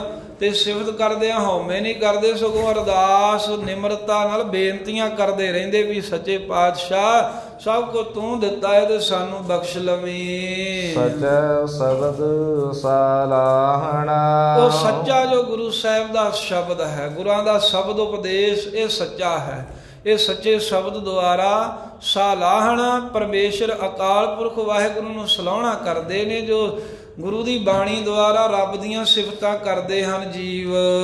ਸੁਖੀ ਸੁਖ ਨਿਵਾਸ, ਉਹਨਾਂ ਦਾ ਸੁਖੇ ਸੁਖ ਨਿਵਾਸ, ਇੱਥੇ ਜੀਵਨ ਮੁਕਤੀ ਦਾ ਸੁਖ ਮਾਣਦੇ ਨੇ, ਅੱਗੇ ਵਾਹਿਗੁਰੂ ਦੀ ਅਭੇਦਤਾ ਦਾ ਸੁਖ ਮਾਣਦੇ। ਗੱਲ ਕੀ ਵੀ ਸੁਖ ਹੀ ਸੁਖ ਵਿੱਚ ਸਦਾ ਨਿਵਾਸ ਰਹਿੰਦਾ, ਸਦਾ ਉਹਨਾਂ ਦੀ ਰਿਹਾਇਸ਼ ਨਿਵਾਸ ਹੁੰਦਾ ਹੈ, ਜਿੱਥੇ ਸਾਡੀ ਰਿਹਾਇਸ਼ ਹੋਵੇ, ਜਿਹੜਾ ਸਾਡਾ ਪੱਕਾ ਟਿਕਾਣਾ ਹੋਵੇ। ਤੇ ਗੁਰਮੁਖ ਜਿਹੜੇ ਗੁਰੂ ਦੇ ਸ਼ਬਦ ਦੁਆਰਾ ਸੁਲਾਉਂਦੇ ਨੇ ਰੱਬ ਜੀ ਨੂੰ, ਉਹਨਾਂ ਦਾ ਮਹਾਰਾਜ ਸਾਹਿਬ ਕਹਿੰਦੇ ਸੁਖ ਵਿੱਚ ਹੀ ਨਿਵਾਸ ਬਣਿਆ ਰਹਿੰਦਾ, ਸਦਾ ਆਨੰਦ ਮਾਣਦੇ ਹਨ। ਸਦਾ ਆਨੰਦ ਰਹਿ ਦਿਨ ਰਾਤੀ ਗੁਣਵੰਤਿਆ ਪਾਸ਼ਾਰ, ਸਦਾ ਆਨੰਦ ਵਿੱਚ ਰਹਿੰਦੇ ਨੇ। ਜਪ ਤਪ ਸੰਜਮ ਮਨ ਮਾਹੀ, ਜੋ ਮਨੇ ਮਾਹੇ ਮਨ ਵਿੱਚ ਪਰਮੇਸ਼ਰ ਦਾ ਨਾਮ ਵਸ ਜਾਣਾ ਹੈ ਨਾ, ਮਨ ਵਿੱਚ ਨਾਮ ਦਾ ਅਭਿਆਸ ਕਰਨਾ ਚਾਹੀਦਾ ਹੈ। ਤੇ ਰਸਨਾ ਕਰਕੇ ਗੁਰੂ ਦੇ ਮੰਤਰ ਦਾ ਜਪ ਕਰਨਾ ਚਾਹੀਦਾ ਹੈ। ਤਪ ਸਰੀਰ ਕਰਕੇ ਸੇਵਾ ਕਰਨੀ ਚਾਹੀਦੀ ਹੈ। ਸੰਜਮ ਇੰਦਰੀਆਂ ਦੇ ਕਾਬੂ ਰੱਖਣਾ ਚਾਹੀਦਾ, ਇੰਦਰੀਆਂ ਨੂੰ ਮਾੜੇ ਪਾਸੇ ਨਹੀਂ ਲੱਗਣ ਦੇਣਾ ਚਾਹੀਦਾ। ਐਵੇਂ ਮਨੇ ਮਾਹੇ ਦੇ ਮਨ ਵਿੱਚ ਵੀ ਸਿਮਰਨ ਕਰਦਾ ਰਹੇ। ਜਾਂ ਸਾਹਿਬ ਕਹਿੰਦੇ ਮਨੇ ਮਾਹੇ, ਜਿਹਦੇ ਮਨ ਵਿੱਚ ਵਾਹਿਗੁਰੂ ਦਾ ਨਾਮ ਵਸ ਗਿਆ, ਉਹਦੇ ਸਾਰੇ ਜਪ ਹੋ ਗਏ, ਉਹਦੇ ਤਪ ਹੋ ਗਏ, ਉਹਦੇ ਸੰਜਮ ਸਾਰੇ ਹੀ ਸਫਲ ਹੋ ਗਏ। ਜੇ ਮਨ ਵਿੱਚ ਪਰਮੇਸ਼ਰ ਦਾ ਨਾਮ ਨਹੀਂ ਹੈ, ਜਿੰਨੇ ਮਰਜ਼ੀ ਦੇਵਤਿਆਂ ਦੇ ਮੰਤਰ ਦੇ ਜਪ ਕਰੀ ਜਾਵੇ, ਜਿੰਨਾ ਮਰਜ਼ੀ ਸਰੀਰ ਕਰਕੇ ਸਰੀਰ ਨੂੰ ਤੌਣ ਰੂਪੀ ਤਪ ਕਰੀ ਜਾਵੇ, ਸੰਜਮ ਅੱਖਾਂ ਮੀਟ ਮੀਟ ਕੇ ਬੈਠਾ ਰਹੇ, ਜ਼ਬਾਨ ਕਰਕੇ ਆਖੇ ਬੋਲਣਾ ਨਹੀਂ, ਮੌਨ ਧਾਰ ਲਵੇ, ਇੱਦਾਂ ਦੇ ਸੰਜਮ ਰੱਖ ਲਵੇ, ਉਹਨਾਂ ਚਿਰ ਕੋਈ ਜੀਵਨ ਦਾ ਲਾਭ ਨਹੀਂ ਹੈ। ਪਰ ਜੇ ਮਨੇ ਮਾਹੇ, ਜੇ ਮਨ ਵਿੱਚ ਪਰਮੇਸ਼ਰ ਦਾ ਨਾਮ ਹੈ, ਨਾਮ ਮਨ ਵਿੱਚ ਹੋਇਆ, ਫਿਰ ਜਪ ਤਪ ਸੰਜਮ ਸਾਧਨ ਵੀ ਸਫਲੇ ਹੋ ਜਾਂਦੇ ਹਨ। ਬਿਨ ਨਾਵੈ ਤ੍ਰਿਗ ਜੀਵਾਸ, ਪਰਮੇਸ਼ਰ ਦੇ ਨਾਮ ਤੋਂ ਬਗੈਰ ਜਿਹੜੀ ਜ਼ਿੰਦਗੀ ਜਿਉਣੀ ਹੈ ਨਾ, ਅਤੇ ਜ਼ਿੰਦਗੀ ਹੋਰ ਜਿਉਣ ਦੀ ਆਸਾ ਰੱਖਣੀ ਹੈ, ਇਹਨੂੰ ਮਹਾਰਾਜ ਕਹਿੰਦੇ ਤਰਕਾਰ ਹੈ। ਕਹਿੰਦੇ ਵੀ ਇਹ ਜੀਵਨ ਧਰਕਾਰ ਹੈ, ਲਾਹਨਤ ਹੈ, ਫਿਟੇ ਮੂੰਹ ਇਹੋ ਜੀ ਜ਼ਿੰਦਗੀ ਦੀ ਆਸਾ ਨੂੰ ਜੇ ਪਰਮੇਸ਼ਰ ਦਾ ਨਾਮ ਹੀ ਨਹੀਂ ਹੈ, ਨਾ ਪਿੱਛੇ ਜਪਿਆ ਨਾ ਅੱਗੇ ਜਪਣ ਦੀ ਭਾਵਨਾ। ਉਹ ਆਸ ਬੜੀ ਹੈ ਵੀ ਮੈਂ ਇੰਨਾ ਚਿਰ ਜੀਵਾਂ, ਚਿਰੰਜੀਵੀ ਹੋਵਾਂ। ਕਈ ਲੰਮੀ ਉਮਰ ਦੀਆਂ ਅਰਦਾਸਾਂ ਕਰਾਉਂਦੇ ਨੇ। ਇੱਕ ਬਜ਼ੁਰਗ ਹੋ ਗਿਆ, ਮਸਾਂ ਤੁਰੇ ਤੇ ਉਹਨੇ ਆਖਣਾ ਮੇਰੀ ਅਰਦਾਸ ਕਰ ਦਿਓ ਉਮਰ ਲੰਮੀ ਹੋ ਜਾਏ। ਤੇ ਉਹ ਐਸੀ ਭਾਵਨਾ ਹੁੰਦੀ ਵੀ ਮੈਂ ਹੋਰ ਜੀਵਾਂ ਹੋਰ ਜੀਵਾਂ, 80 ਸਾਲ ਦਾ ਤੇ ਪਹਿਲਾਂ ਹੋਊਗਾ। ਪਰ ਜੇ ਨਾਮ ਨਹੀਂ ਹੈ ਨਾ, ਉਮਰ ਨਿੱਕੀ ਵੱਡੀ ਹੈ ਤਾਂ ਜੋ ਲਿਖਿਆ ਗਿਆ, ਕੋਈ 100 ਸਾਲ ਹੋ ਜੇ, ਕੋਈ ਜਿੰਨੀ ਵੀ ਉਮਰ ਹੈ, ਪਰ ਜੇ ਨਾਮ ਜਪਦਾ ਹੈ ਉਹ ਸਾਰੀ ਸਫਲ ਹੈ। ਜੇ ਨਾਮ ਨਹੀਂ ਜਪਿਆ ਤਾਂ ਕਹਿੰਦੇ ਲਾਹਨਤ ਹੈ ਤੇਰੀ ਜ਼ਿੰਦਗੀ ਨੂੰ, ਜਿਹੜਾ ਜੀਵਨ ਕਿਸੇ ਕੰਮ ਨਹੀਂ ਹੈ। ਹੋਵੇਗਾ ਤੂੰ ਆਪਣੇ ਆਪ 'ਚ ਵੱਡਾ ਬਣਿਆ ਫਿਰਦਾ, ਦਾੜੇ ਦਾ ਰੰਗ ਕੱਲਾ ਚਿੱਟਾ ਹੋਣ ਦਾ ਕੁਝ ਨਹੀਂ ਜੇ ਮਨ ਚਿੱਟਾ ਨਹੀਂ ਹੋਇਆ ਤਾਂ। ਕਹਿੰਦੇ ਵੀ ਜੇ ਮਨ ਵਿੱਚ ਕਾਲਖ ਹੀ ਬਣੀ ਰਹੀ ਹੈ ਤਾਂ ਫਿਰ ਵੱਡਾ ਨਹੀਂ ਹੈ। ਇਸ ਕਰਕੇ ਸਤਿਗੁਰੂ ਮਹਾਰਾਜ ਸਾਹਿਬ ਜੀ ਕਹਿੰਦੇ ਨੇ, ਪਿਆਰਿਆ ਜੋ ਸੱਚਾ ਵਾਹਿਗੁਰੂ ਹੈ ਉਸ ਮਾਲਕ ਪਰਮੇਸ਼ਰ ਦੇ ਨਾਮ ਤੋਂ ਬਿਨਾਂ ਜ਼ਿੰਦਗੀ ਪਿਛਲੀ ਜਿਹੜੀ ਤੂੰ ਕੱਢ ਲਈ ਹੈ ਇਹ ਵੀ ਤੇਰੀ ਲਾਹਨਤ ਦੇ ਖਾਤੇ 'ਚ ਪੈ ਗਈ। ਤੇ ਆਉਣ ਵਾਲੀ ਜ਼ਿੰਦਗੀ ਦੀ ਆਸਾ ਜਿਹੜੀ ਹੈ ਵੀ ਧਰਕਾਰ ਜੋਗ ਹੀ ਹੋਵੇਗੀ। ਜੇ ਤੈਨੂੰ ਆਸਾ ਗਲਤ ਲੱਗੀ ਹੈ, ਪਰਮੇਸ਼ਰ ਦਾ ਨਾਮ ਨਹੀਂ ਜਪਦਾ ਤੂੰ, ਗੁਰਮਤਿ ਨਾਉ ਪਾਈਐ। ਫਿਰ ਮਹਾਰਾਜ ਨਾਮ ਜਪਣਾ ਜ਼ਰੂਰੀ। ਨਾਮ ਕਿਵੇਂ ਮਿਲਦਾ? ਸਾਹਿਬ ਕਹਿੰਦੇ ਮਿਲਦਾ ਹੈ ਨਾ, ਗੁਰੂ ਦੀ ਮੱਤ ਲਓ, ਗੁਰੂ ਦੀ ਗੱਲ ਸੁਣੋ, ਗੁਰੂ ਨਾਨਕ ਸਾਹਿਬ ਦਾ ਬਚਨ ਸੁਣਿਆ ਕਰੋ। ਗੁਰੂ ਸਾਹਿਬ ਦੇ ਬਚਨਾਂ ਨੂੰ ਮੰਨਣ ਕਮਾਉਣ ਨਾਲ ਪਰਮੇਸ਼ਰ ਦਾ ਨਾਮ ਪਾ ਲਈਦਾ ਆਪਣੇ ਹਿਰਦੇ ਰੂਪੀ ਝੋਲੀ ਦੇ ਵਿੱਚ। ਮਨਮੁਖ ਮੋਹਿ ਵਣਾਸ। ਪਰ ਜਿਹੜੇ ਮਨਮੁਖ ਹੈ, ਗੁਰੂ ਦੀ ਮੱਤ ਤੋਂ ਉਲਟ ਚੱਲਣ ਵਾਲੇ, ਉਹ ਤਾਂ ਸਰੀਰ ਦੇ ਮੋਹ 'ਚ ਨੇ, ਸੰਬੰਧੀਆਂ ਦਾ ਮੋਹ ਹੈ, ਪਦਾਰਥਾਂ ਦਾ ਮੋਹ, ਐਸੇ ਕਰਕੇ ਵਿਨਾਸ਼ ਹੋ ਗਏ। ਕਹਿੰਦੇ ਮਲੀਆ ਮੇਟ ਹੋ ਗਏ, ਉਹਨਾਂ ਦਾ ਜੀਵਨ ਗਰਕ ਹੋ ਗਿਆ, ਕਿਉਂਕਿ ਗੁਰੂ ਦੀ ਮੱਤ ਨੂੰ ਨਹੀਂ ਕੁਝ ਮੰਨਦੇ, ਸਮਝਦੇ ਨਹੀਂ ਹਨ। ਜਿਉ ਭਾਵੈ ਤਿਉ ਰਾਖ ਤੂੰ। ਤੇ ਫਿਰ ਪਾਤਸ਼ਾਹ ਕਹਿੰਦੇ ਐਵੇਂ ਨਿਮਰਤਾ ਰੱਖੋ ਤੇ ਵਾਹਿਗੁਰੂ ਅੱਗੇ ਬੇਨਤੀ ਕਰੀਏ, ਹੇ ਸੱਚੇ ਪਾਤਸ਼ਾਹ ਅਸੀਂ ਹੈ ਤਾਂ ਨਹੀਂ ਇੰਨੇ ਜੋਗੇ ਕੁਝ ਕਰ ਸਕੀਏ, ਪਰ ਜਿਵੇਂ ਤੈਨੂੰ ਭਾਉਂਦਾ ਨਾ, ਜਿਵੇਂ ਤੈਨੂੰ ਚੰਗਾ ਲੱਗਦਾ, ਸਾਨੂੰ ਆਪਣੀ ਸ਼ਰਨ ਦੇ ਵਿੱਚ ਤੂੰ ਰੱਖ ਲੈਣਾ ਕਰ। ਨਾਨਕ ਤੇਰਾ ਦਾਸ। ਤੇ ਇਹ ਕਹੋ ਮਹਾਰਾਜ ਮੈਂ ਤੇਰਾ ਦਾਸ, ਤੇਰਾ ਸੇਵਕ ਹਾਂ, ਸਾਨੂੰ ਰੱਖ ਲੈ। ਪੌੜੀ। ਚੌਥੇ ਪਾਤਸ਼ਾਹ ਪੌੜੀ ਉਚਾਰਦੇ ਨੇ, ਸ੍ਰੀ ਰਾਗ ਦੀ ਵਾਰ ਦੀ 9ਵੀਂ ਪੌੜੀ ਹੈ। ਸਭ ਕੁ ਤੇਰਾ ਤੂੰ ਸਭ ਸਦਾ। ਮਹਾਰਾਜ ਸਭ ਕੁਝ ਹੀ ਤੇਰਾ ਹੈ, ਜੀਆ ਜੰਤ ਜੋ ਕੁਝ ਪੈਦਾ ਕੀਤਾ ਤੇਰਾ ਹੀ ਹੈ, ਤੇ ਤੂੰ ਸਾਰਿਆਂ ਦਾ ਹੈ, ਕੋਈ ਵਿਤਕਰਾ ਨਹੀਂ ਹੈ। ਵਾਹਿਗੁਰੂ ਕਹਿਣ ਵਾਲੇ ਦਾ ਵੀ ਹੈ, ਰਾਮ ਕਹਿਣ ਵਾਲੇ ਦਾ ਵੀ ਹੈ, ਅੱਲਾ ਕਹਿਣ ਵਾਲੇ ਦਾ ਵੀ ਹੈ, ਗੌੜ ਕਹਿਣ ਵਾਲੇ ਦਾ ਵੀ ਹੈ, ਗਰੀਬ ਦਾ ਵੀ ਹੈ, ਅਮੀਰ ਦਾ ਵੀ ਹੈ, ਕੋਈ ਜਾਤ ਪਾਤ ਕਿਸੇ ਦੇਸ਼ ਮਜ਼ਹਬ ਦਾ ਹੈ, ਕੋਈ ਅਫਸਰ ਕੁਰਸੀ ਤੇ ਬਹਿੰਦਾ ਹੈ, ਕੋਈ ਹੇਠਾਂ ਬਹਿੰਦਾ ਹੈ, ਕੋਈ ਹੱਥ ਜੜਾਉਣ ਵਾਲਾ ਹੈ, ਕੋਈ ਹੱਥ ਜੋੜਨ ਵਾਲਾ, ਪਰ ਤੂੰ ਸਾਰਿਆਂ ਦਾ ਹੈ। ਮਹਾਰਾਜ ਕਿਸੇ ਦਾ ਹੁਕਮ ਚੱਲਦਾ ਹੈ, ਕੋਈ ਹੁਕਮ ਵਿੱਚ ਚੱਲਦਾ ਹੈ, ਪਰ ਗਰੀਬ ਨਵਾਜ ਤੂੰ ਸਾਰੇ ਬਣਾਏ ਨੇ ਤੇ ਤੂੰ ਸਾਰਿਆਂ ਦਾ ਹੈ। ਤੇਰੇ ਤੇ ਕੋਈ ਦਾਅਵਾ ਨਹੀਂ ਕਰ ਸਕਦਾ, ਤੇਰੇ ਤੇ ਕਿਸੇ ਦੀ ਕੋਈ ਰਾਖਵਾ ਕਰਨ ਨਹੀਂ ਹੁੰਦਾ ਵੀ ਅਸੀਂ ਬਸ ਸਾਡਾ ਹੀ ਹੈ, ਵੀ ਹੋਰ ਕੋਈ ਨਹੀਂ ਇਹਨੂੰ ਮੱਲ ਸਕਦਾ। ਸਭ ਕੋ ਤੇਰਾ, ਸਾਰੇ ਜੀ ਜੰਤ ਤੇਰੇ ਨੇ, ਚੌਹਾਂ ਖਾਣੀਆਂ ਦੁਆਰਾ ਜੋ ਪੈਦਾ ਕੀਤੇ, ਤੂੰ ਸਭ ਸਦਾ ਤੇ ਤੂੰ ਸਾਰਿਆਂ ਦਾ ਹੀ ਮਾਲਕ ਹੈ, ਸਾਰਿਆਂ ਦਾ ਸੁਆਮੀ ਹੈ। ਤੂੰ ਸਭਨਾ ਰਸ। ਪਾਤਸ਼ਾਹ ਤੂੰ ਸਾਰਿਆਂ ਨੂੰ ਰਾਸ ਪੂੰਜੀ ਦਿੰਦਾ, ਤੂੰ ਸਾਰਿਆਂ ਨੂੰ ਦਿੰਦਾ ਹੈ।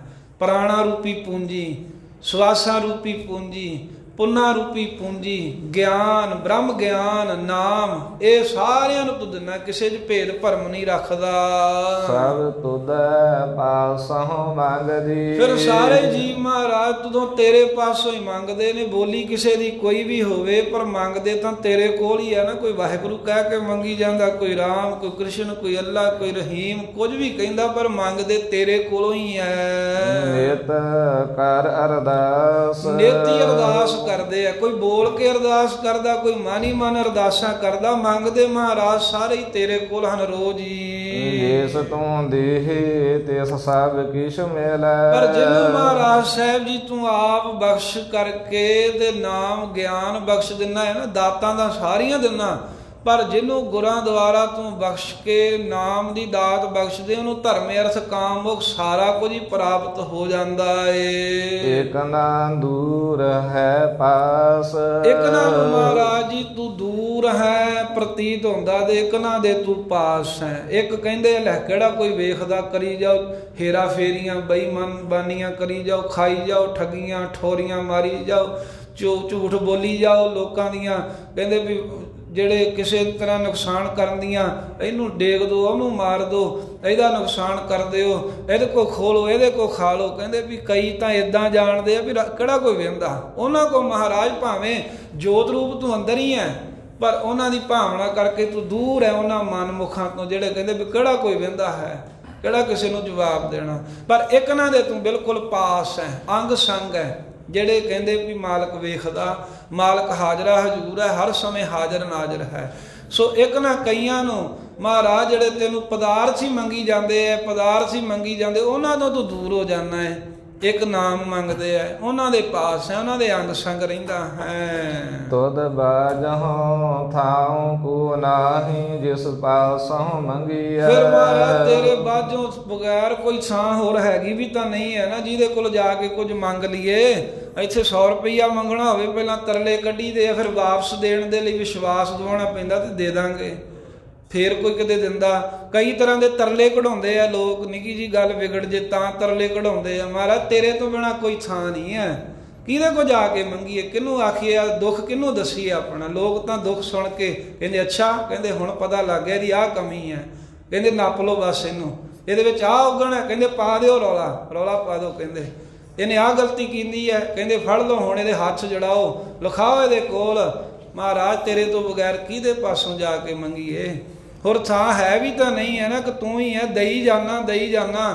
ਫਿਰ ਜੇ ਤੂੰ ਵਾਪਸ ਮੰਗ ਲਏ, ਅਸੀਂ ਸਾਹ ਕਿੱਥੋਂ ਦੇਵਾਂਗੇ ਤੈਨੂੰ ਲੈ ਕੇ।